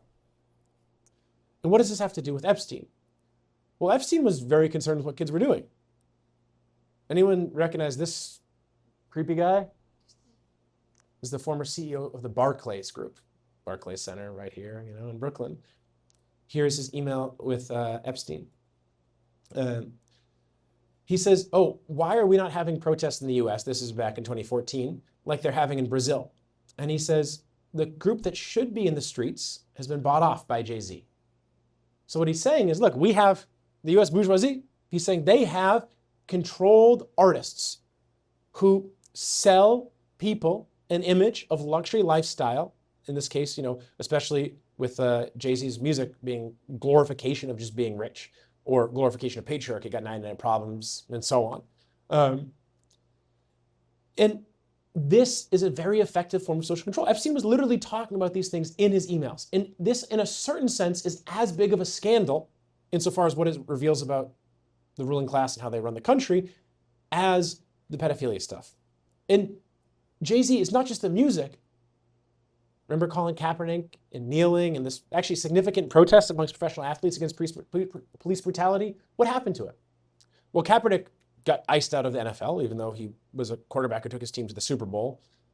A bunch of other players who took firm stands got iced out, and then a bunch of them were co-opted with nonprofit type, oh, we'll give back to the community. And who did the NFL bring on as a cultural ambassador? Jay-Z. That's Roger Goodell, for those who don't watch football. He's the commissioner of the NFL for 20 plus years, and there's Jay-Z. And so Jay-Z became this whole face of the NFL reaching out to the black community. It was very direct. Using artists and prominent cultural figures who they've promoted for years to promote social control, to promote the bourgeoisie's social control, to convince people that what they should want is money and wealth and power, in this case, the oppression of women, or in another case, to be sad and lonely, just love your sadness. And that's the only real thing. I mean, who's heard the song Johnny Cash covers of the Nine Inch Nails? I hurt myself today. To see that I can still feel. I focus on the pain. The only thing that's real, the only thing that's real is my pain. And you listen to that song, you're like, oh, it's so deep and powerful. And it's like, fuck, okay, we've all been hurting at one point or another. We live in a fucked up society. But the only thing that's real is the pain and the suffering. I mean, if that's not a ruling class theme, I don't know what is. And so you might be saying, okay, you got Crowley and this weird occult stuff. You got Leary, but it's Leary worked for the CIA, but he wasn't CIA. Surely there's not another weird, creepy, Satanist, US spy. Let me introduce you to Dr. Michael Aquino. Sorry, Major Michael Aquino. He was a major in the US military, extremely influential in the art world, and he wrote the government manual for the Army on PSYOPs. And then he wrote this follow-up manual called From PSYOP to Mind War. And what Aquino argues, building off the theories of Crowley, who is heavily influenced by, is that the government needs to be fighting a mind war all the time against its own population and the people of the world.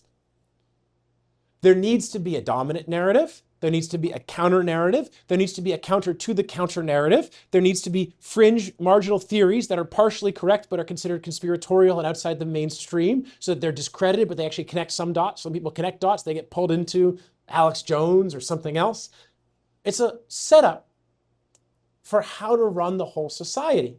And then you've got to reveal some of the horrors in certain ways in a controlled fashion, especially in a modern information age, and then work to promote false alternatives to those. And who's his co-author? Colonel Paul Valley just happens to be a board member of Turning Point USA, which is obviously part of the system of social control. Common sense conservatism and Christian family values and trad life as an alternative to left liberal identity politics. It's all right there. And we'll get to Epstein and Maxwell's role in that, and they both played a very important role in that. And if you look through who Epstein's network is, and we'll come back to Aquino and Valley in a little bit later, but look through Epstein's network, you see people, newscasters, that's Walter Cronkite on the right, movie stars, Kevin Spacey and TV stars, that's Spacey and Clinton there with Ghislaine. There's actually like a map behind them. It's got a bunch of sites in Africa. I think this is when they were planning the Africa tour that they took. Magicians like David Copperfield, maybe one of the most disturbing photos. Movie stars like Chris Tucker, Michael Jackson, Mohammed bin Salman, Bill Gates and Prince Andrew, Branson, the CEO of Virgin Group. This is all the bourgeoisie, not literally all of them, but all the big business people, various people from the cultural sphere, heads of state around the world, etc. But also CEOs of video game companies. Like I said, Epstein was really concerned about what children were doing. And I don't just mean that in the sense he's a fucking pedophile. Of course, he's concerned in that way. But he also literally lays out here how he thinks video games, to the CEO of Blizzard Activision, how they should change video games to change the culture amongst young kids. To do educational video games, which then become huge, obviously, in the school system, but also to make microtransactions, to promote basically pornified video games. He says, oh, look, imagine you're looking at a door at a video game, and it has some squiggly symbols printed on it. Little munchkin walks in the door and says, Konnichiwa. Then the door opens and they're greeted by a hot princess with big tits and a thong. The door closes in your face. You're going to want to fucking learn to read and pronounce kanji. And then he literally also advocates microtransactions, which become basically the norm for video games going forward. And he wants to use these to teach young people about the economy. And to be clear, I mean, that literally is teaching them about capitalist ideology, but also a lot of the microtransactions are gambling based. Now there's some overstatement of some of this, but they literally are like teaching you to seek that, like the risk reward thing of gambling, and to become then later now hooked on things like Kalshi or Polymarket or whatever, insider trading platforms that you can be systematically scammed out of all your money on. Or go at a casino, that was the old version, sit in front of the slots. And here's another one. He says, one person says to Epstein after forwarding this chain, he says, I love how that CEO's vision of real world rewards is virtual items in the game, skins for your gun in Call of Duty or whatever. So we can see here Epstein coordinating to encourage a very certain form, a very particular form of consumer culture from a young age. Getting kids to spend their parents' discretionary income on video games, teaching them to want to gamble, teaching them that playing a game, something that should be done for fun and recreation, that could be done to teach you how to work well with others, to be okay with losing, to, sum up some of your mistakes and get better, should be about indoctrinating you to seek the next dopamine high and buy the cool skin and look at that hot lady and all this stuff. Like, it's all right there in the emails. Now, I'm not saying Epstein was the mastermind behind all this stuff, but he's one figure amongst many in the ruling class who are coordinating and promoting these sorts of things. And he's a particularly important one because of all the connections he had and the roles he played. But he wasn't just talking about that. He's also talking about, famously, Bill Gates' idea of reducing the amount of poor people in the world. Actually, Bill Gates said this through vaccines, that they would do this. But Epstein's talking literally about how do we reduce the amount of poor people in the world. And they're worried. Too many poor people, unemployed, poor people are semi-employed. What happens?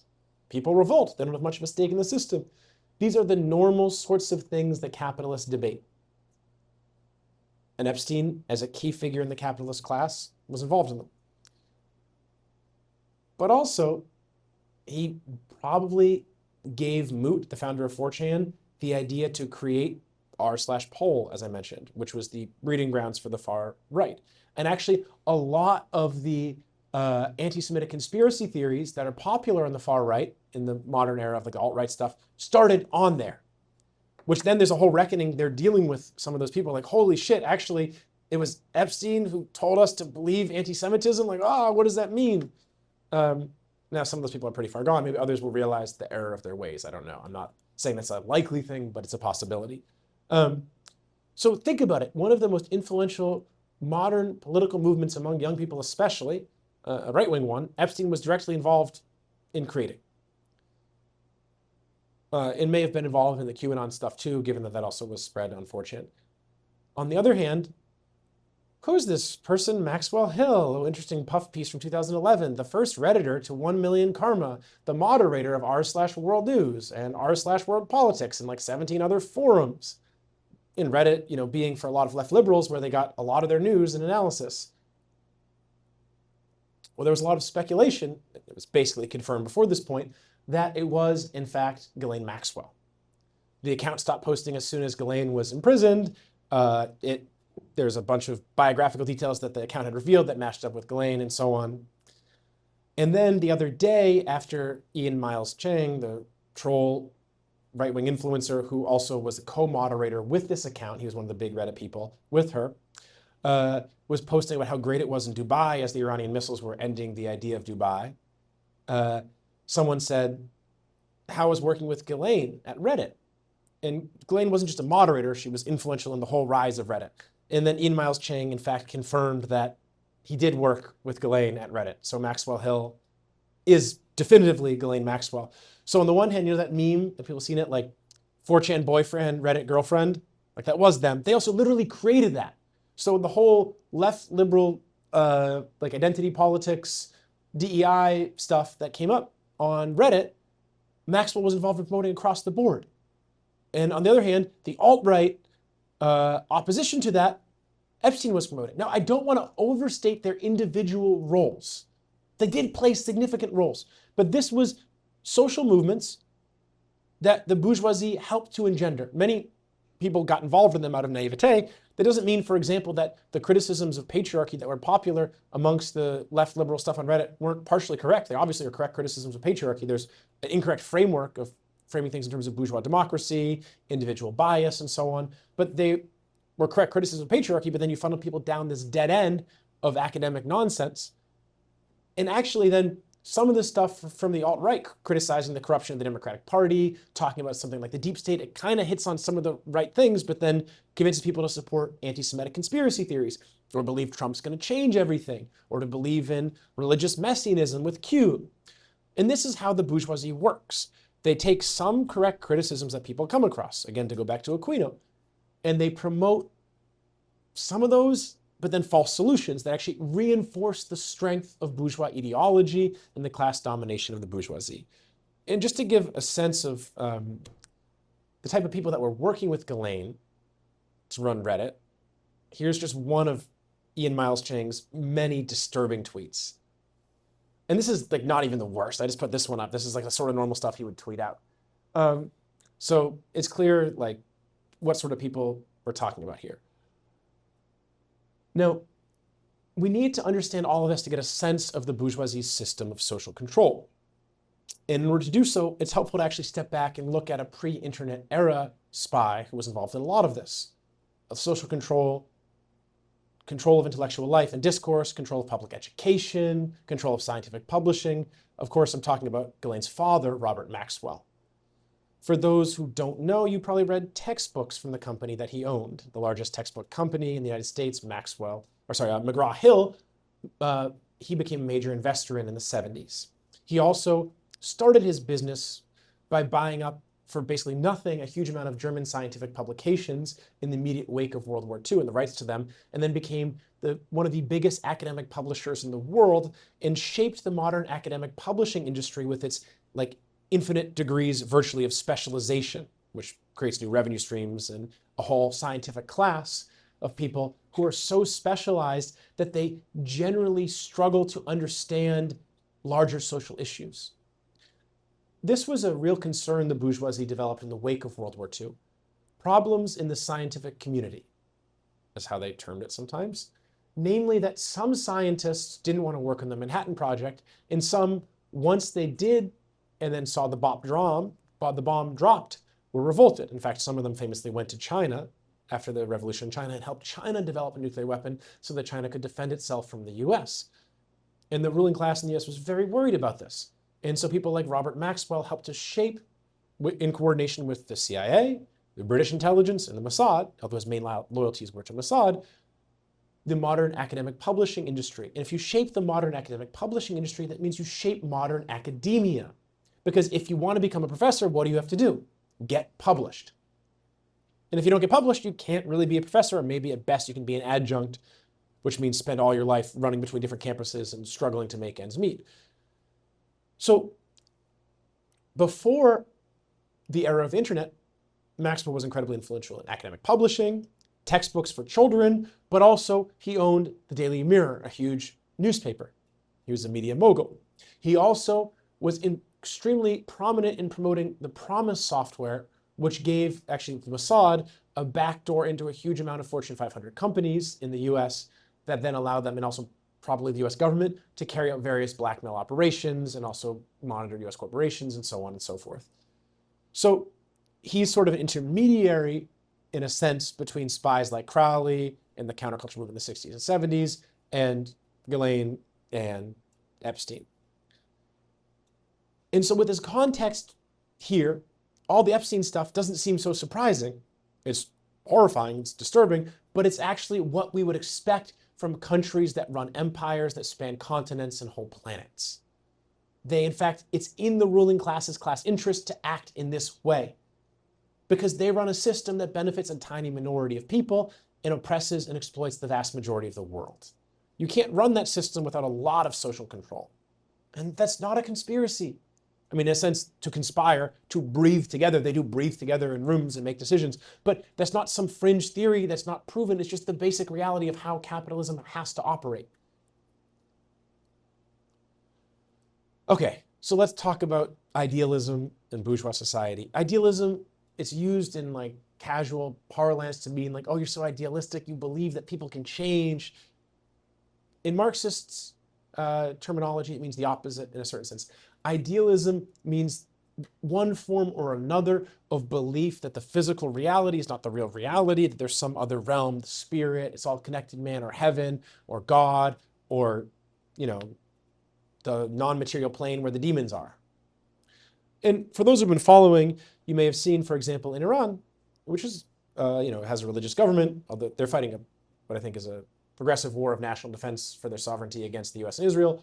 But to start off the war, they burned a bunch of effigies of Baal, who is something of a figure of the devil. It wasn't always that. There's a pre-Abrahamic religions where you have this, kind of mountain god, but with the Abrahamic religions, he was seen largely as a devil.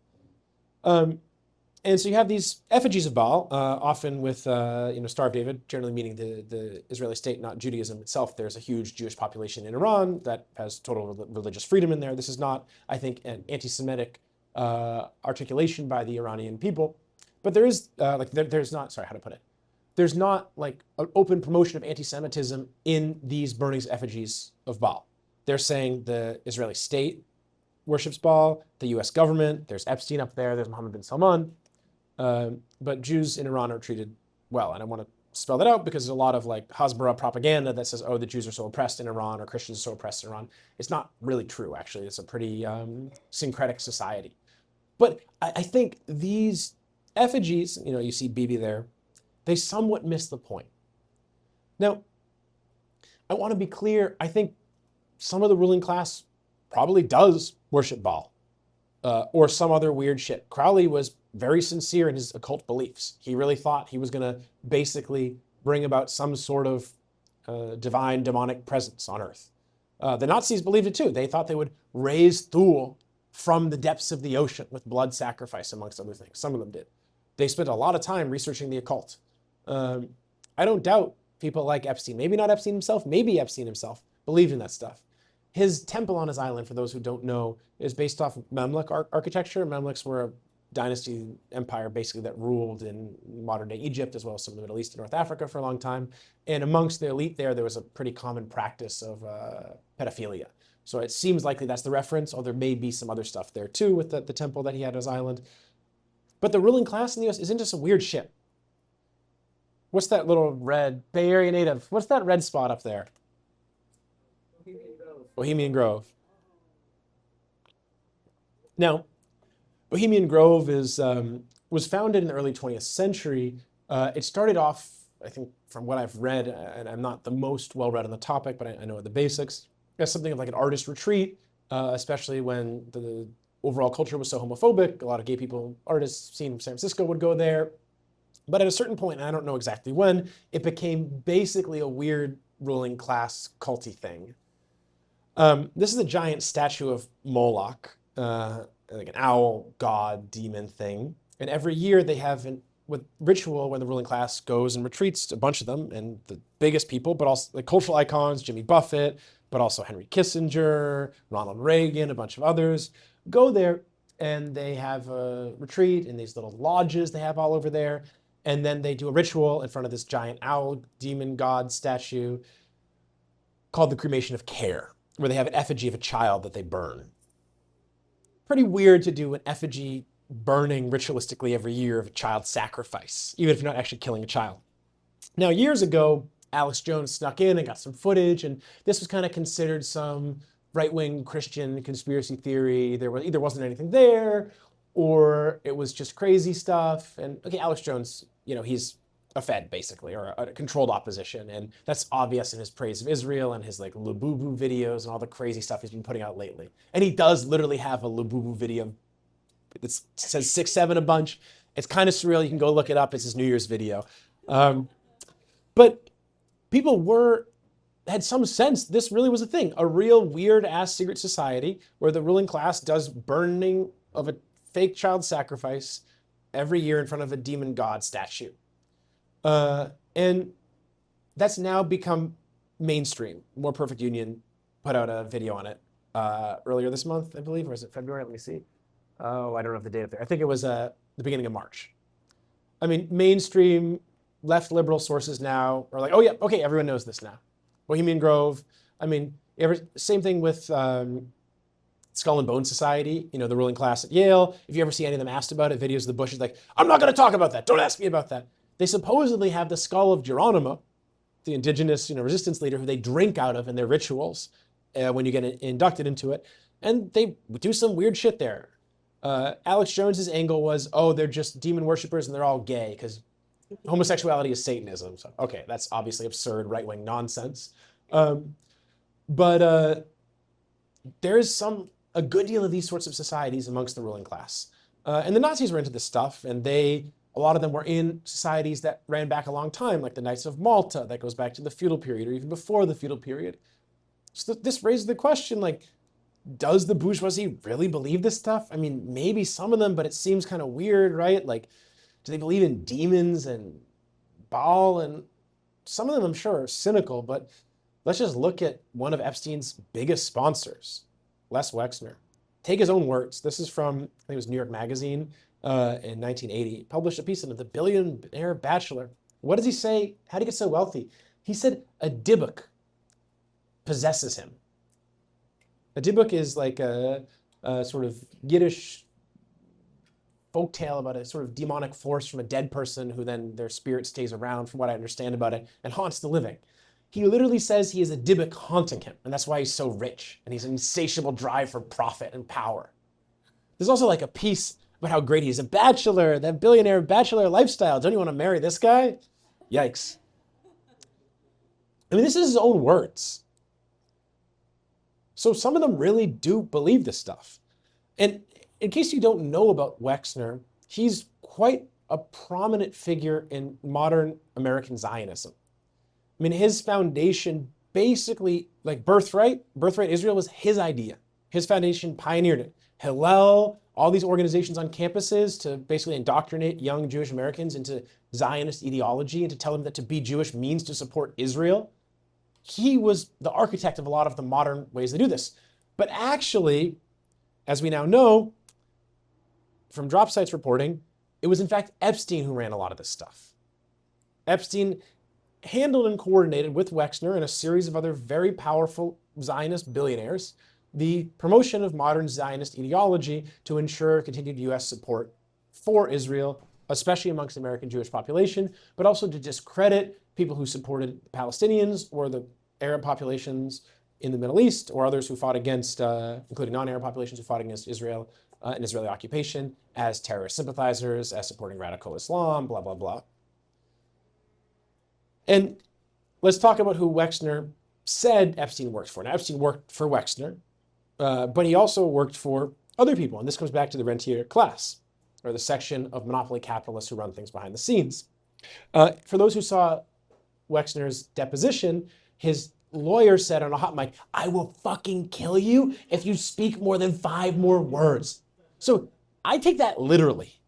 I think it's like, shut the fuck up, you're revealing too many of our secrets.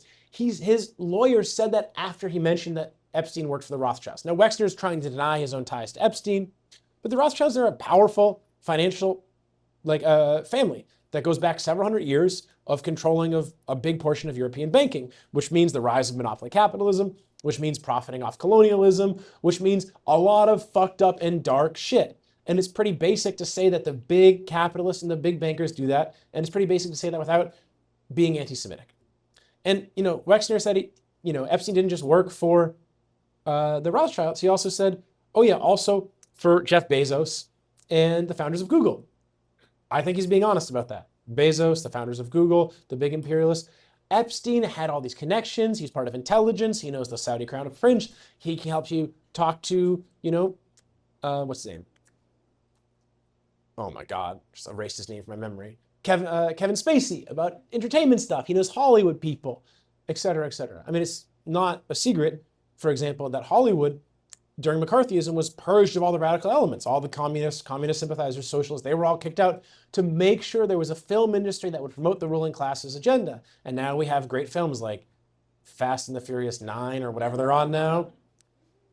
But also films that openly promote pedophilia, films that celebrate, US imperialism abroad, films that have this idea of just the lone individual genius like Mark Zuckerberg, just solving all the problems and backstabbing his way to the top, The Social Network, etc. It's okay, let's go back to our main thread. Let's leave Wexner aside for a second. He obviously believes some of this stuff. He's showing who Epstein's tied to. Maybe they believe some of it, maybe they don't. Maybe they have other weird religious beliefs. Let's look at the Trump administration. Here's Pete Hegseth's tattoo, Diaz Volt. Pro-crusade tattoo. And, famously, he told everyone as this war started, Trump was sent here by Jesus to bring about Armageddon. Now, when this war started, we as MCU put out a statement right away, noting that Iran would likely win, that the US was totally overmatched militarily, and that the US, in the escalation chain, being totally unable to meet the Iranian response, would eventually resort to tactical nuclear weapons. That's what this message to the troop means. It's also what Trump has basically threatened to do. I want to be clear, unless the US is willing to blow up the entire world with nukes, a few nuclear weapons, though they'll be devastating to the civilian population in Iran and in the neighboring countries if they use ones that have fallout, would not defeat in any meaningful sense the Iranian military capacity, insofar as the Iranian military capacity is contained within bunkers and mountains and so on. You can't easily nuke that away without creating a thermonuclear holocaust for the whole world. But they're clearly saying nukes are going to potentially be dropped here, and there's a religious commitment to this, and Trump had this extremely bizarre prayer sit-in where all these religious leaders are praying with him as if he's some sort of messianic figure. And of course, people probably are aware to some extent some of the messianism, well, I'm sure people know are the messianic kind of themes of a lot of evangelical Christianity, as well as some of the right-wing religious Zionism of Chabad and others. So the ruling class, a section of them really do believe this stuff. And they also promote it, even when they don't believe it, they promote it cynically. but some of them really believe it. And actually a big thing they've tried to say is, oh, look at how crazy religious the Iranians are. Which, okay, the government's religious government, and I don't think governments should be religious governments, but in terms of their basic religious beliefs, they're not like, we're going to bring about Armageddon with our war. They're like, oh, we're fighting a just war against oppression and God believes in us and supports us, so we'll win. Now look, as a Marxist, you got to divide things. But Engels writes about in the Peasant War in Germany, Marxists, we're atheists. We're actually for the elimination of religion ultimately. But Engels writes in the Peasant Wars in Germany about the Protestant peasants who had a sincere and progressive religious belief in their fight. And he says that's not, there was their belief in religion, well, it's idealism, but they believed in basically a religious view of their liberation. And they fought and died for their progressive fight against Catholicism, but also against the feudal class.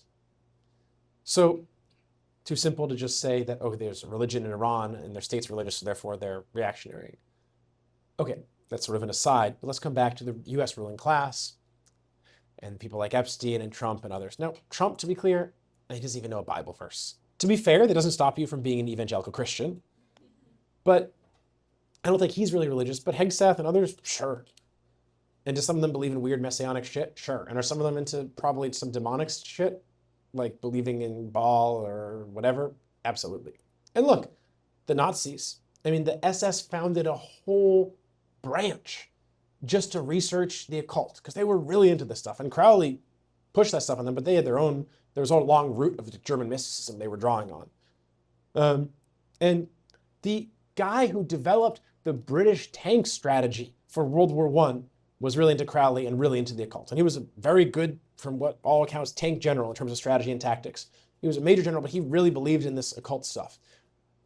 I'm just giving you a few examples to say it's not out of the realm of possibility that a lot of them believe in some of this wackier stuff, like sacrificing children or blood sacrifice or so on. I don't want to overstate that. We don't know for sure. But historically, ruling classes, to justify their rule, believe in a lot of weird things.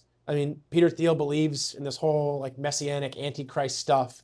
And if blood sacrifice went along with that, it wouldn't surprise me. So we should have some reasonable skepticism about some of those claims. We should reject the framing of Christianity against Satanism because that's totally misses the axis here. But in doing so, we shouldn't reject the idea that the ruling class may well believe in this religious view of their rule as being about bringing a new world order or whatever. The Messiah, Armageddon, etc.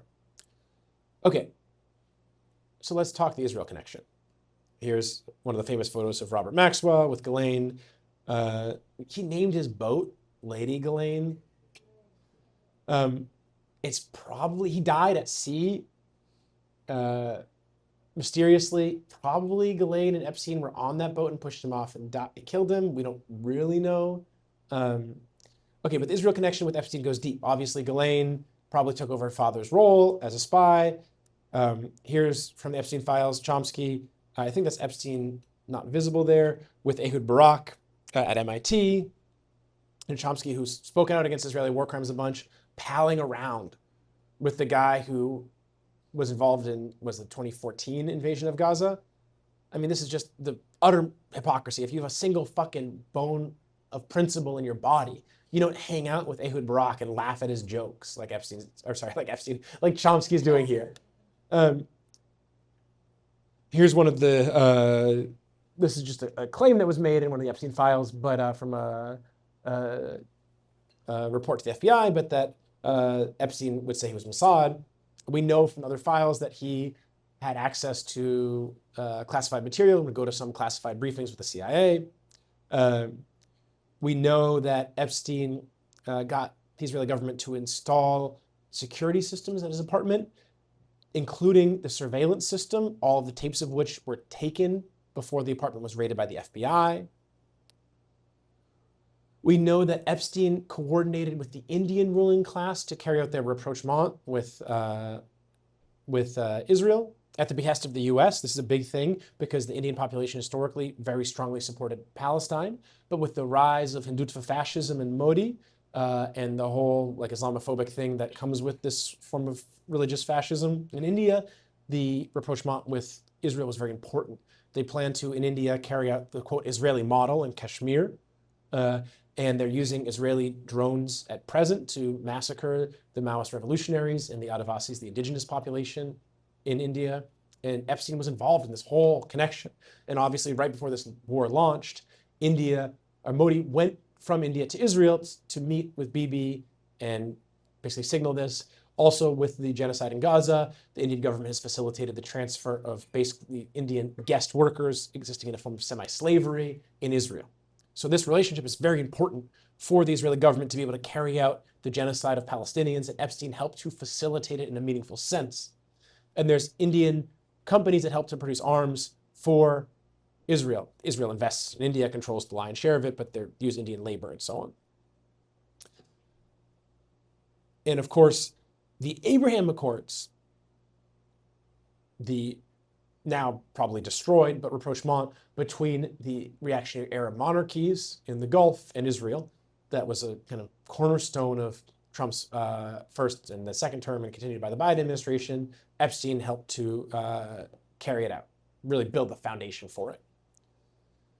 And if you go all the way back to Iran-Contra, so these are all pretty recent things. We go back to the late 70s, early 80s, Epstein was involved in that. And Israel was connected to it. So we see there's a very, very, very strong connection to Israel. Now, this raises questions for us. Was Epstein CIA? Was he Mossad? How interrelated are the CIA and Mossad? Is the Israeli ruling class a distinct ruling class or an appendage of the US bourgeoisie, which is a very important question to ask, especially since like a huge percentage of the Israeli population moves there from the US and settles there. A huge percentage of like the funding for Israel comes directly from US billionaires who are Zionists and so on. But as a bit of comedic relief, let's look at some of how mainstream headlines have covered the Epstein files. For example, the Daily Mail, and similar headlines existed in the Times and everything else, but the Mail is the most tabloid-like. So they said, oh yeah, all the stuff in the Epstein files, it reveals Epstein was intelligence for the KGB. Which is also hilarious because they're talking about his stuff post-90s when the KGB doesn't exist anymore. But you know, KGB sounds scary. You saw that in James Bond movies. I mean, to be clear, when there was an effort after the fall of the Soviet Union to pull Russia more into the US sphere of influence and to basically have it become a dependent imperialist power like Germany and Japan are, as opposed to a relatively independent imperialist power from the US, Epstein was a key person there. But those efforts failed. And you can see that via the proxy war right now in Ukraine. And Epstein supported the coup against the Russian-backed president in Ukraine that kind of laid the foundation for the beginning of this war. And so there's these hilarious posts from people online. Okay, so guys, I said Ghislaine Maxwell was a daughter of Soviet spy Robert Maxwell, which is absurd because he was Mossad. As this person responded, just to give you a sense of the Israeli connection. Okay, that's why Robert Maxwell got the classic Soviet farewell, burial on the Mount of Olives in Jerusalem with Israeli state officials and Mossad chiefs in attendance. Total textbook KGB. I mean, it's absurd. So clearly, Epstein and Ghislaine were working for Mossad to some degree. But again, what is Israel? So I'm not going to give a comprehensive analysis, and actually it's still something I have to do. We've got to do an MCU of what the relationship between the US and the Israeli ruling class is. But let's just look at this Brookings Institute paper from 2009 about how the US could launch a war in Iran. Which path to Persia?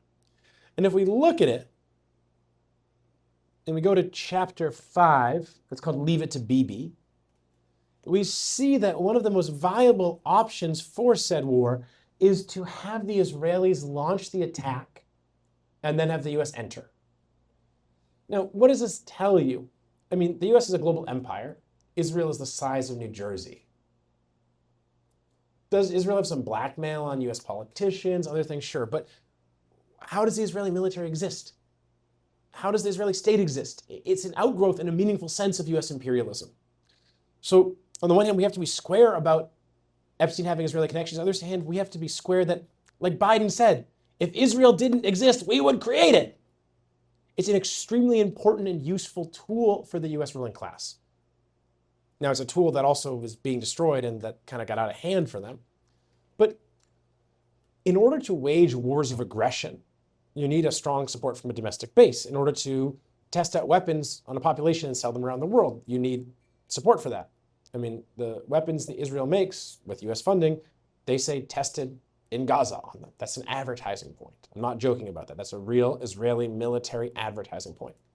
And having this, basically the most reactionary country culturally in the world, as an appendage of the US empire is very advantageous, not just for starting wars of aggression, not just for sponsoring things like ISIS, not just for testing weapons and then selling them abroad, but also for literally carrying out the genocide. I mean, just look at this poll from a few years ago, or a year and a half ago. The majority of Jewish Israelis back the expulsion of all Palestinians from Gaza. And actually, I think it's almost half supported genocide when asked, do you support a genocide of Palestinians? I mean, now to be fair, some of the less reactionary Israeli Jews left at the start after October 7th, so some people left, but overall the culture is extremely reactionary. It's the only country on the world where there's mass protest in favor of people's right to rape. This is a real thing, I'm not exaggerating. When it was revealed that in the Israeli prisons, the guards and the soldiers systematically raped the Palestinian prisoners, there were protests to say they should be allowed to do that. Not they didn't do it, they should be allowed to do that. That's the culture, the dominant culture in Israel. There's counterculture, and there's some opposition to this. I don't want to downplay that, and that's important. But this is the dominant culture. And look at this war right now ongoing. 93% of Jewish Israelis support the war on Iran. At the start of the war. I'm sure it's changing now. It's much, much lower amongst Arab Israelis. But it's an extremely useful thing for the US ruling class to have this sort of open, reactionary power that cheerleads imperialism. And to have an intelligence agency that doesn't have congressional oversight, and when they get caught carrying out one scandal after another, the population says, great, kill the Arabs. And that's how it's been with Mossad. Now, I want to be absolutely clear about this. Zionism as a political ideology, and people here probably know this, but it's worth stating, has nothing to do with Judaism. It's a political ideology, a modern political ideology that's inseparable from the rise of colonialism and imperialism. And there's some prominent Jewish organizations, both liberal Jewish organizations, but also Orthodox Jewish organizations that are very clear about this. If you follow Torah Jews on Twitter, they have some very helpful posts, both about this, but also they show the Orthodox resistance to Zionism in Israel itself, which is a serious and mass phenomenon. And at the start of October 7th, some of the Orthodox Jews in Israel took very courageous stands, including hanging Palestinian flags over their doors and so on, and they faced brutal repression from the Israeli state for doing this. And their website contains some useful breakdowns of this analysis of just actually the strong anti-Zionist trends amongst Jews broadly, but especially amongst a lot of Orthodox Jews. So that's important to note, because when people talk about the Epstein files and they talk about Epstein and the Mossad stuff, there's this whole theory that actually it's the Israeli government that's the problem and they're occupying the US, or that Judaism's the problem, or so there's different variants. Now look, the Israeli government's a problem. It's a very reactionary force. And they clearly have some hold on politicians like Lindsey Graham. I mean, the man is pathologically obsessed with traveling to Israel. And he literally said, I'm going to come back to my constituents and tell them to sign up to fight for Israel. Like that's what he was telling people. At the same time, we don't want to overstate this role. And leaving aside the differentiation between Judaism and Zionism, even if you're clear on that, there's a whole tendency in the left that basically gives US imperialism a pass by overemphasizing this role, the role of the Israeli lobby or AIPAC or Zionism or the blackmail networks. But those blackmail networks, they're not just Mossad, they're CIA blackmail networks, they're NSA blackmail networks. And Whitney Webb, who's one of the leading researchers on Epstein, says, look, in terms of the blackmail side of things, she may emphasize that too much. I wanted to read her books actually in preparation for this presentation, but with the Iran war, been a little too busy. But one of the things she says is with the blackmail networks Epstein ran, Epstein is now kind of obsolete because you have Palantir. Now Palantir, it's tied up with Israel, but it's a US company. Okay, if you want to understand more about the relationship between Israel and the US and imperialism more broadly, I'd highly, highly recommend you come to our imperialism study. I'm just going to pitch this briefly and then finish the presentation with a couple more slides. That starts April 1st. Because in order to understand this stuff, really understand it, a 2-hour presentation or 2.5 hours is not going to be sufficient. You need to dive into it at a deeper level and really understand the basic arguments Lenin lays down in imperialism, and then apply them to our present moment to get at the nature of Israel, to get at the nature of US imperialism, and so on.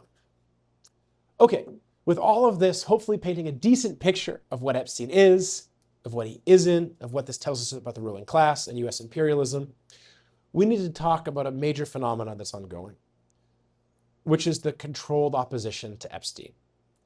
Because people are losing their minds a bit with this stuff. I mean, for a lot of people who aren't leftists or Marxists, this feels like, holy shit, what the fuck is happening? How are things this bad? How are people so evil who are in charge? And good against evil, it's kind of a latently Christian moral framework, but this shit's pretty fucking dark. If you don't call it evil, I guess I don't really know what you would. But let's go back to Aquino and to Paul Valley.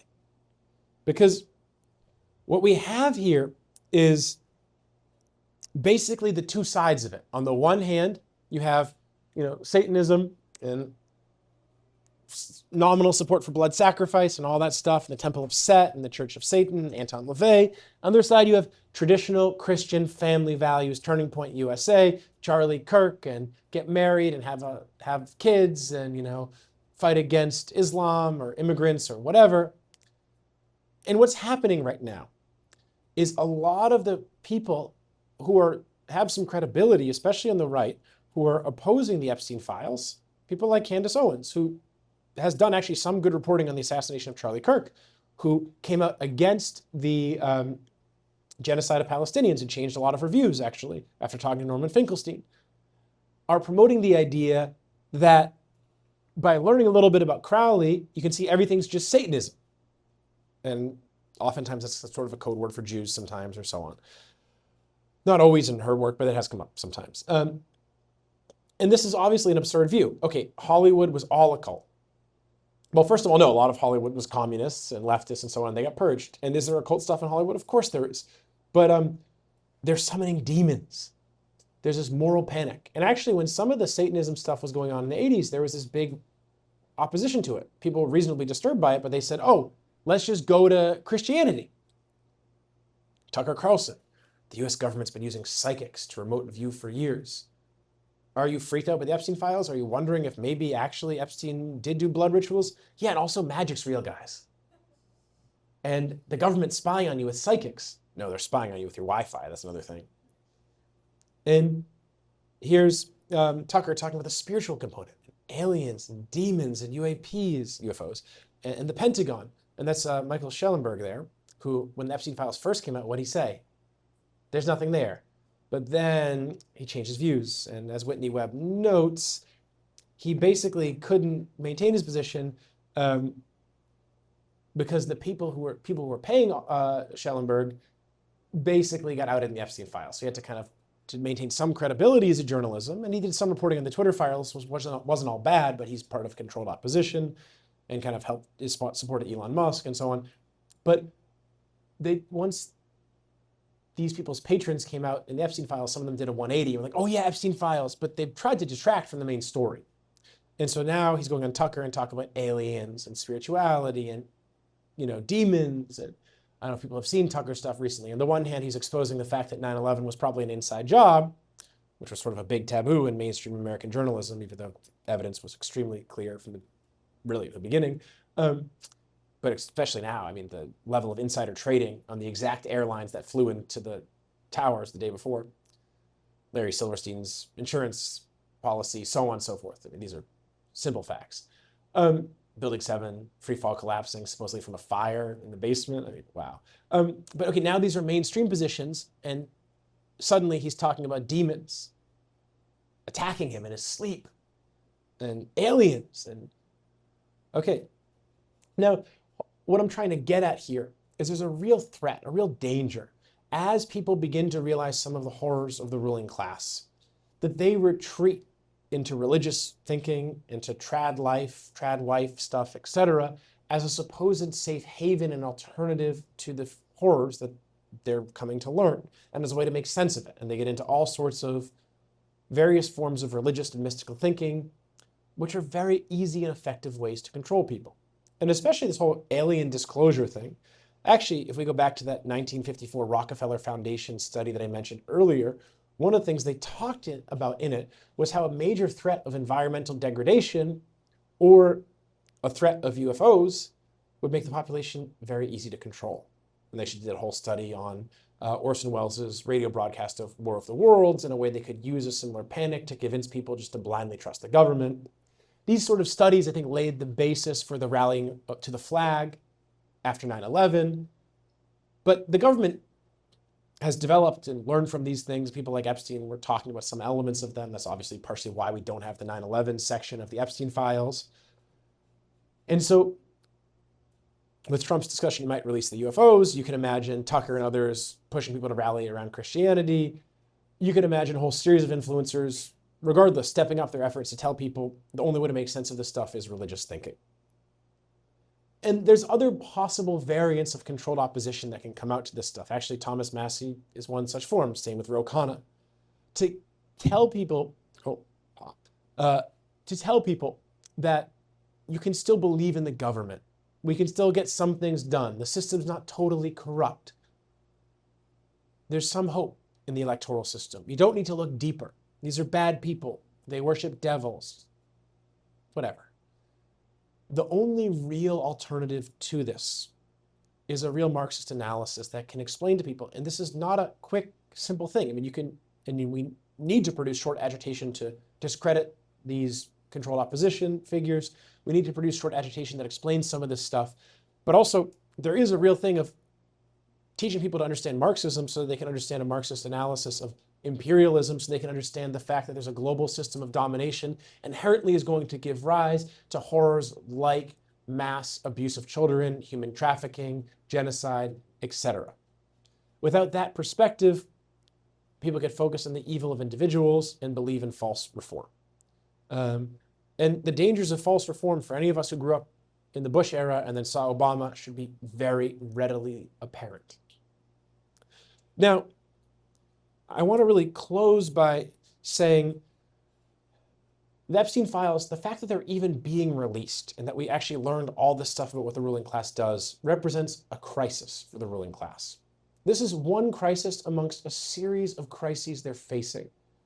The US ruling class has been the most powerful empire in the world since 1945, since the end of the World War.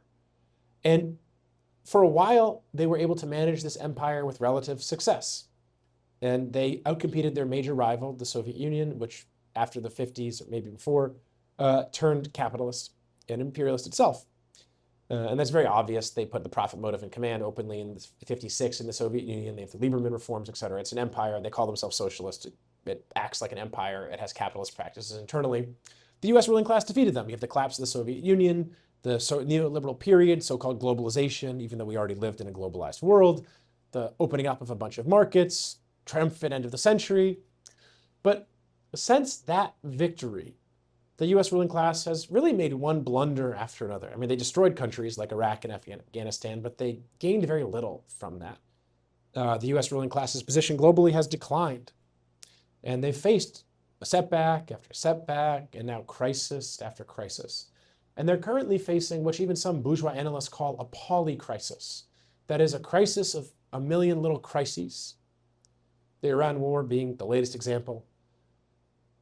The last presentation I did last week was on the Iran war. If you haven't seen it, you should go watch it. It's on our YouTube channel. The US is facing total systematic military defeat. David Sachs, not me, not a leftist, a member of the Trump administration, Trump's AI czar, said that if this war goes on for another month or two, Israel will be destroyed. Not weakened, not set back, destroyed. And he's going off message. He'll probably be reprimanded for that. But that's the truth of this war, is it will likely lead to the destruction and end of Israel. It will likely lead to a major retreat, forced retreat, strategic retreat from the US out of the Middle East, or at least out of a big section of it. The whole map of the Middle East will be redrawn. The UAE will not exist as a country. Iran will gain great regional influence, China will as well, and the US will be reduced. Not end as an empire, but be drastically reduced. How many people do you know in your life who were alive before World War II, when the US was not the dominant global empire? Maybe you know one or two people. Maybe you met one or two people like that when you were a kid. My point is, the level of paradigm shift and ideological change and cultural change, it's going to be hard for people to deal with. There will be a lot of ideological crisis. People will rush to figures of stability, of comfort, simple explanations that seem to explain things away, scapegoats, etc.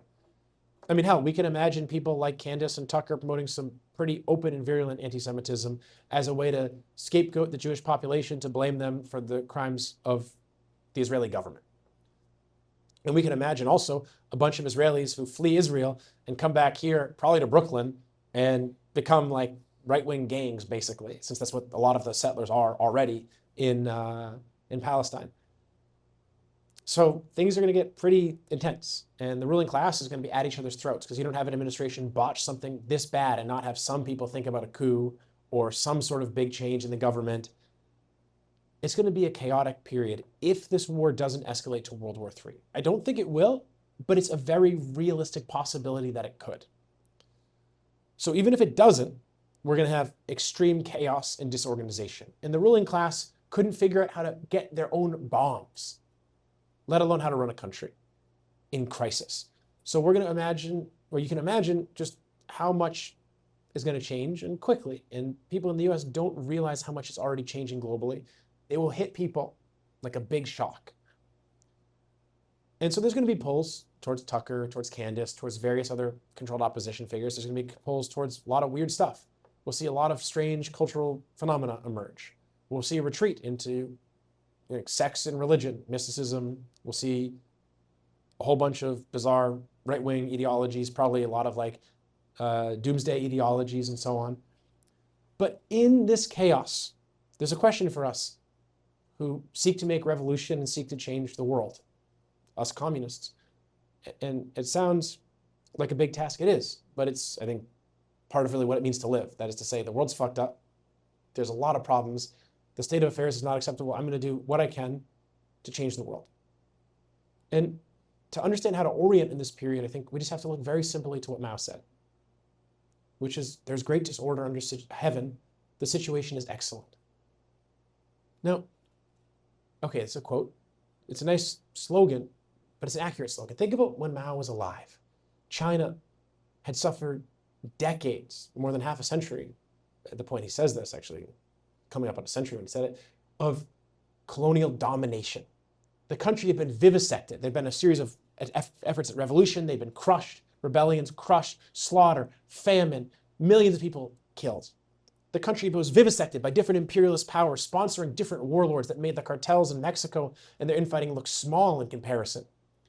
And he said, there's great disorder under heaven. The situation is excellent. Because the prevailing system of class rule and imperialist domination was breaking down in China. Didn't mean it couldn't reemerge in new and strengthened forms.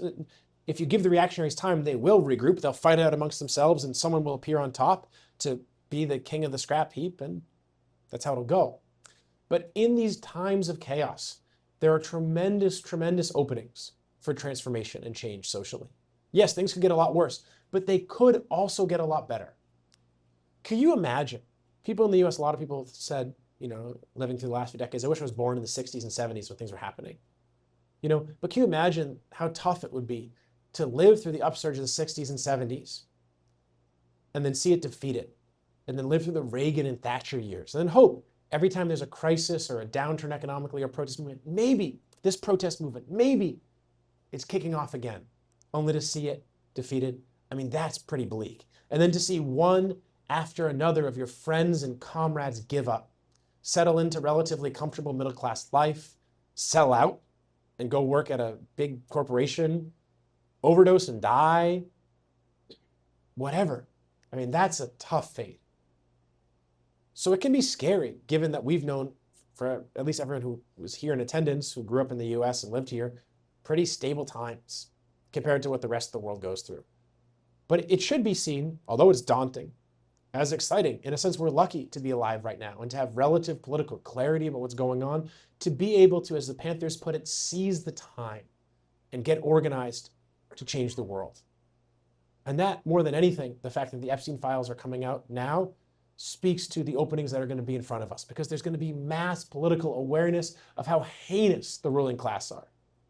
And all of them, I mean, across the board, this touches almost everyone, both parties, every big business person. That's just what we know so far. Every government institution. It's a tremendous opening to show people what a real alternative is that didn't exist 10 years ago. I'll end there and we'll do Q&A.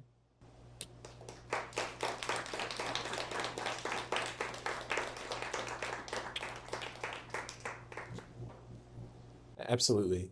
The question was, can I talk more about the philosophical underpinnings of the idealism of the ruling class, and especially their obsession with death?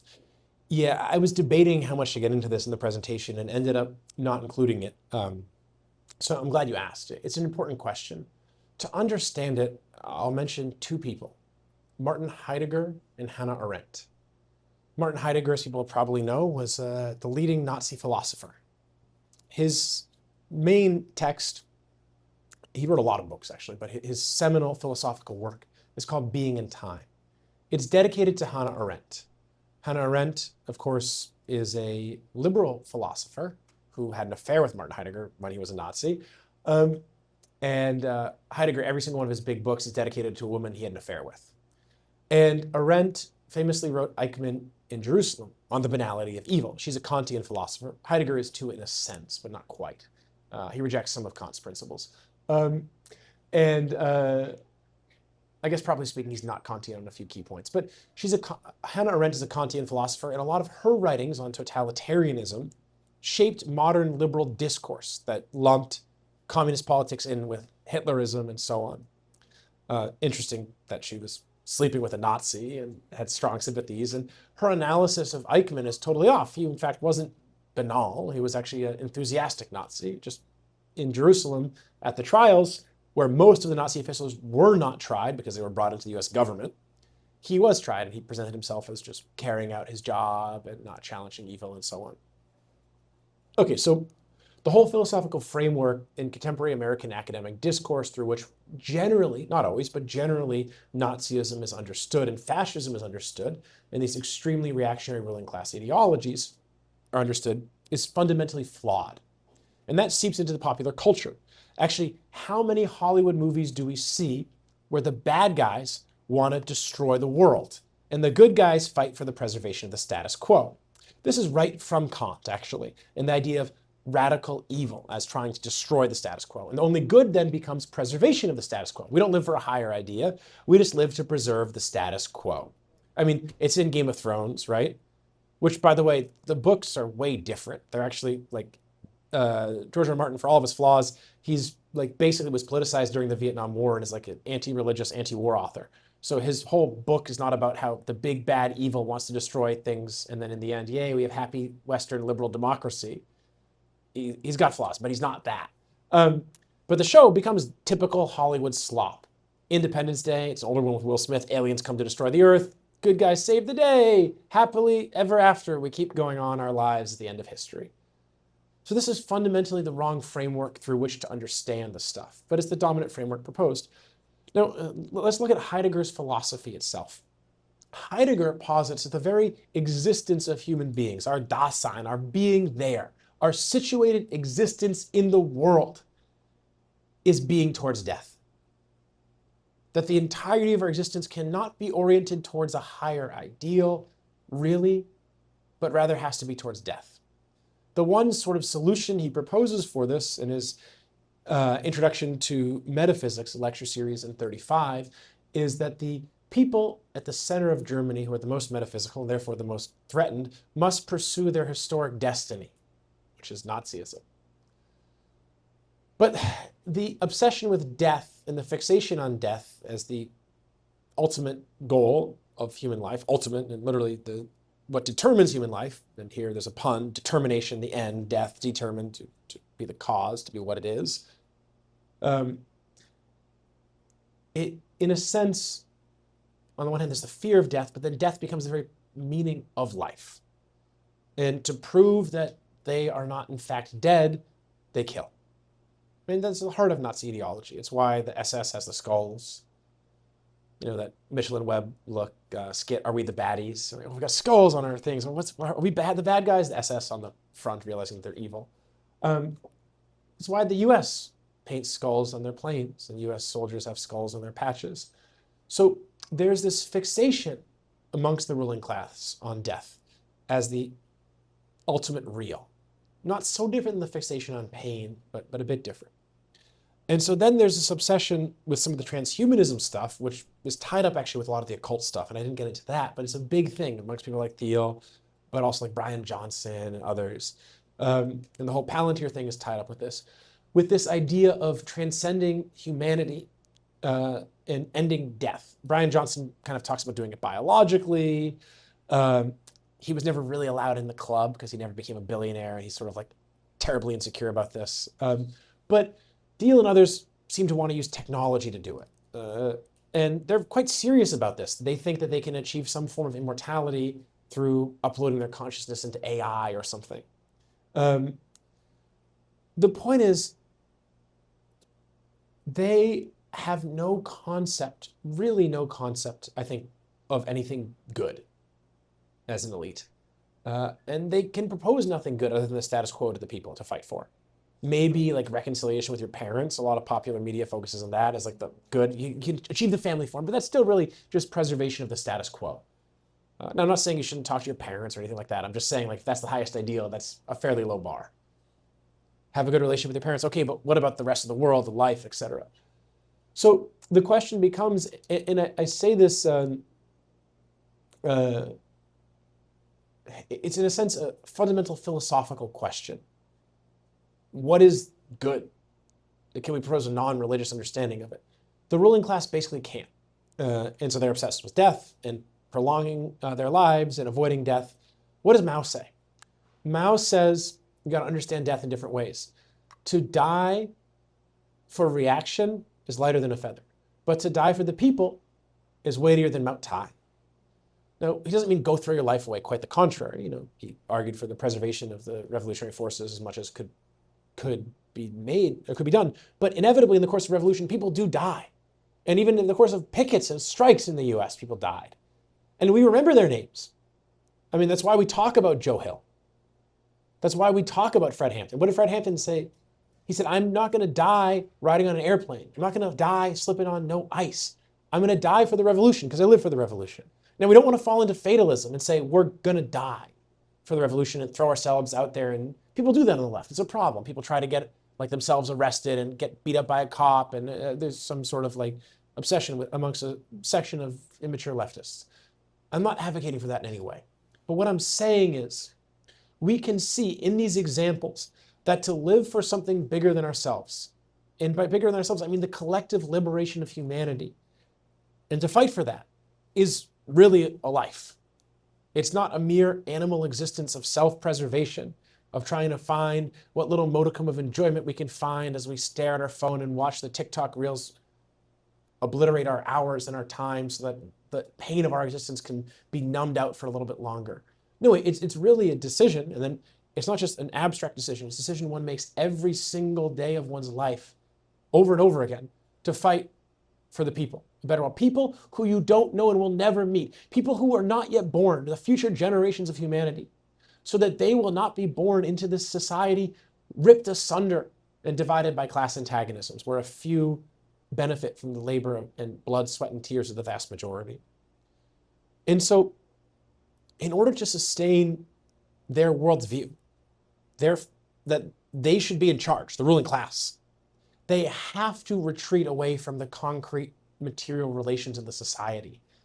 They have to come up with some justification that actually isn't fully there. Religious idealism, weird cultist stuff, fantasies of transhumanistic immortality, uploading themselves into AI, which I mean, there's no reason, in principle, you can't eventually have some cyborgs or something like that. You know, we don't have souls. But the other aspect of this, and their retreat into idealism, is tied to the division of mental and manual labor in class society. Namely, that the division, which arises with class society, that some people are the thinkers, others the doers, actually means that the ruling class has, in class society, a preponderance for idealism, a strong inclination towards it. They retreat to explanations that see the physical world as crass and gross. And there's something to think about in postmodernism. Say, there's no objective reality. Like, really? There's not a table here? You may see it slightly different color than me, but there's still a fucking table here. Historically, that idealism, the denial of the material reality or the rejection of any ability to achieve objectivity, has always served the ruling class. And we can see then the defense of philosophical materialism, not the pursuit of material goods, but the philosophy of materialism of the physical world, giving rise to ideas, not ideas or God or spirit or demons or whatever creating the world. A definitive philosophical stance against the ruling class, whether it be in ancient times or in modern times. There's a lot to be said about philosophy. That's a very short answer, but in a sense, a long answer. Other questions? So the question is, what do I make of the claim that some people put out that the Israeli intelligence agencies were behind the release of the Epstein files and that therefore they're operating somewhat independently of the US ruling class? Well, the first thing I need to say is that the US ruling class is not a single unified entity. They are in fact relatively unified, and we can speak of them in a certain sense as a unity, just like we can speak of this table as a unity, but we could also take the table apart. In fact, a thing is subject to division does not mean it's not a unity. It's a basic philosophical principle. Now, the Israeli ruling class itself is divided. The US ruling class is divided. There are different sections of the ruling class, as evidenced by, for example, Tucker's views. He represents a certain section of the US ruling class, and that section will change depending on him and the people who support him, what they want, and different sections may support him more now versus earlier. That requires a whole deeper analysis that I can't really get into right now. But there are sections of the US ruling class that are opposed to the dynamics that presently exist between the US and Israel, and the significant influence that the Zionist billionaires in the US, many of whom are principally US members of the US ruling class, have, and their ability to dictate foreign policy and so on and so forth. So there are different sections of the US ruling class who are more pro-Israel or less pro-Israel.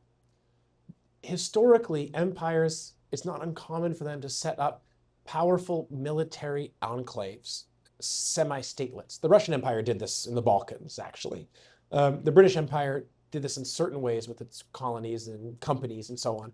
And when you do this, you create a section of the class that's relatively independent, and therefore somewhat has contradictory interests. Even if overall their interests are aligned, they can have contradictory interests.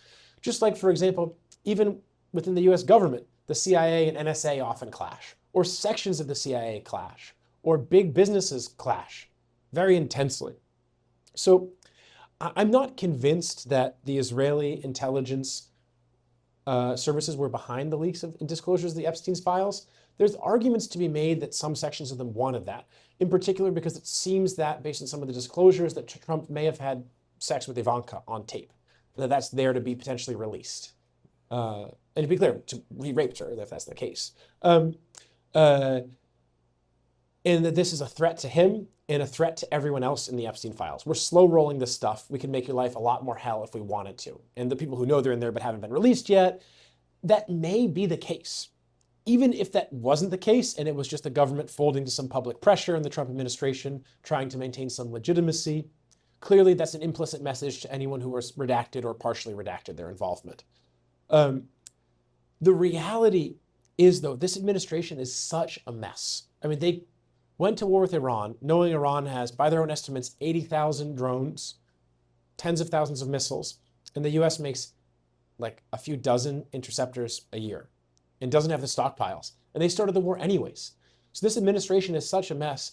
I would not in any way put it past them just to release this haphazardly and stupidly because they needed to maintain public legitimacy.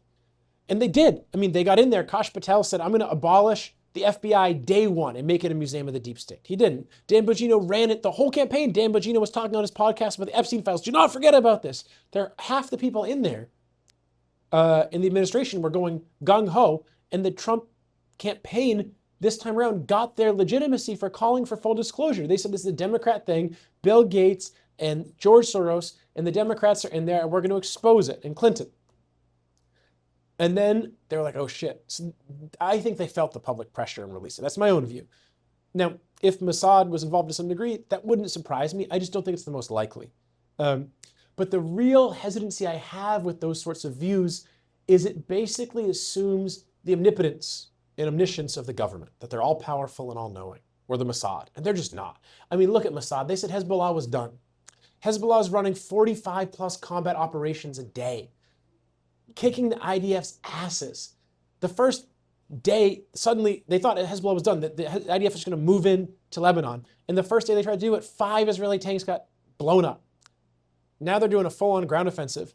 They tried to send Israeli special forces behind Hezbollah's lines, and they got captured. And then Israel had to do the Hannibal directive and just slaughter the whole region, the whole village where they were, to try to extract the soldiers and their corpses so they wouldn't become POWs of Hezbollah. I mean, so the Mossad and the IDF, and the Israeli intelligence, their strength and omniscience and omnipotence has been grossly overstated. And look at Handala, the Iranian hacker group. They have gotten into every single rung of the Israeli security. I mean, there's not been basically a segment of Israeli intelligence that they haven't infiltrated. So the idea, which was prominent given some of Mossad's power and influence, not totally unreasonable, but I think it was always wrong. The idea that Mossad was some sort of mastermind behind everything, it just doesn't hold water. That's not to say they're not a skilled intelligence agency. They've proven their skill, but they've also shown their idiocy and their vulnerability and their real arrogance. It's not the 1990s, they've declined. I think I'll do one more question and then we'll wrap. So the question was, if the Israeli ruling class is an outgrowth, if Israel is an outgrowth of the US, when did that really happen? And he gave a few good examples of some sharp contradictions that have existed historically between Israel and the US. So first, I want to be square. I said there's an argument for that to be made. I haven't done, and we as an organization have not done sufficient analysis to definitively state that. I'm inclined to think this is an accurate analysis, an accurate rough summary, but the devil, as they say, is in the details.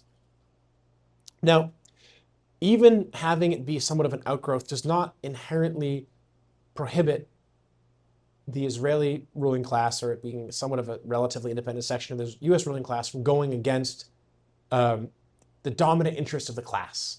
Actually, segments of the ruling class do that all the time, either as individuals or as whole sectors. I mean, they gave some nuclear secrets to Russia or to the Soviet Union in exchange for getting Jewish emigres to come to Israel from Russia and the Soviet Union. In terms of a timeline, I think a definitive change, though, happens in US-Israeli relations in the Nixon administration, when Israel threatens the Samson option. And then they get unconditional military support from the Nixon administration. The Samson option is a threat that the Israeli military made to the world, that if they continued to fail to receive military support from the US in their wars, that they would start a thermonuclear Armageddon. They would launch their nukes at every single major population center they could hit, and they would trigger the dead man's hand that the US government and the Russian government had. In short, they held the whole world hostage in the 70s, saying if Israel's existence is threatened, we will destroy the world. This is why Iran has specifically targeted Iranian nuclear facilities in Dimona in the Negev, and hopefully destroyed them so that Israel no longer has the Samson option. Well, they could have it on submarines and so on. After that happens, Kissinger guarantees Israel oil, even if the US is experiencing a shortage.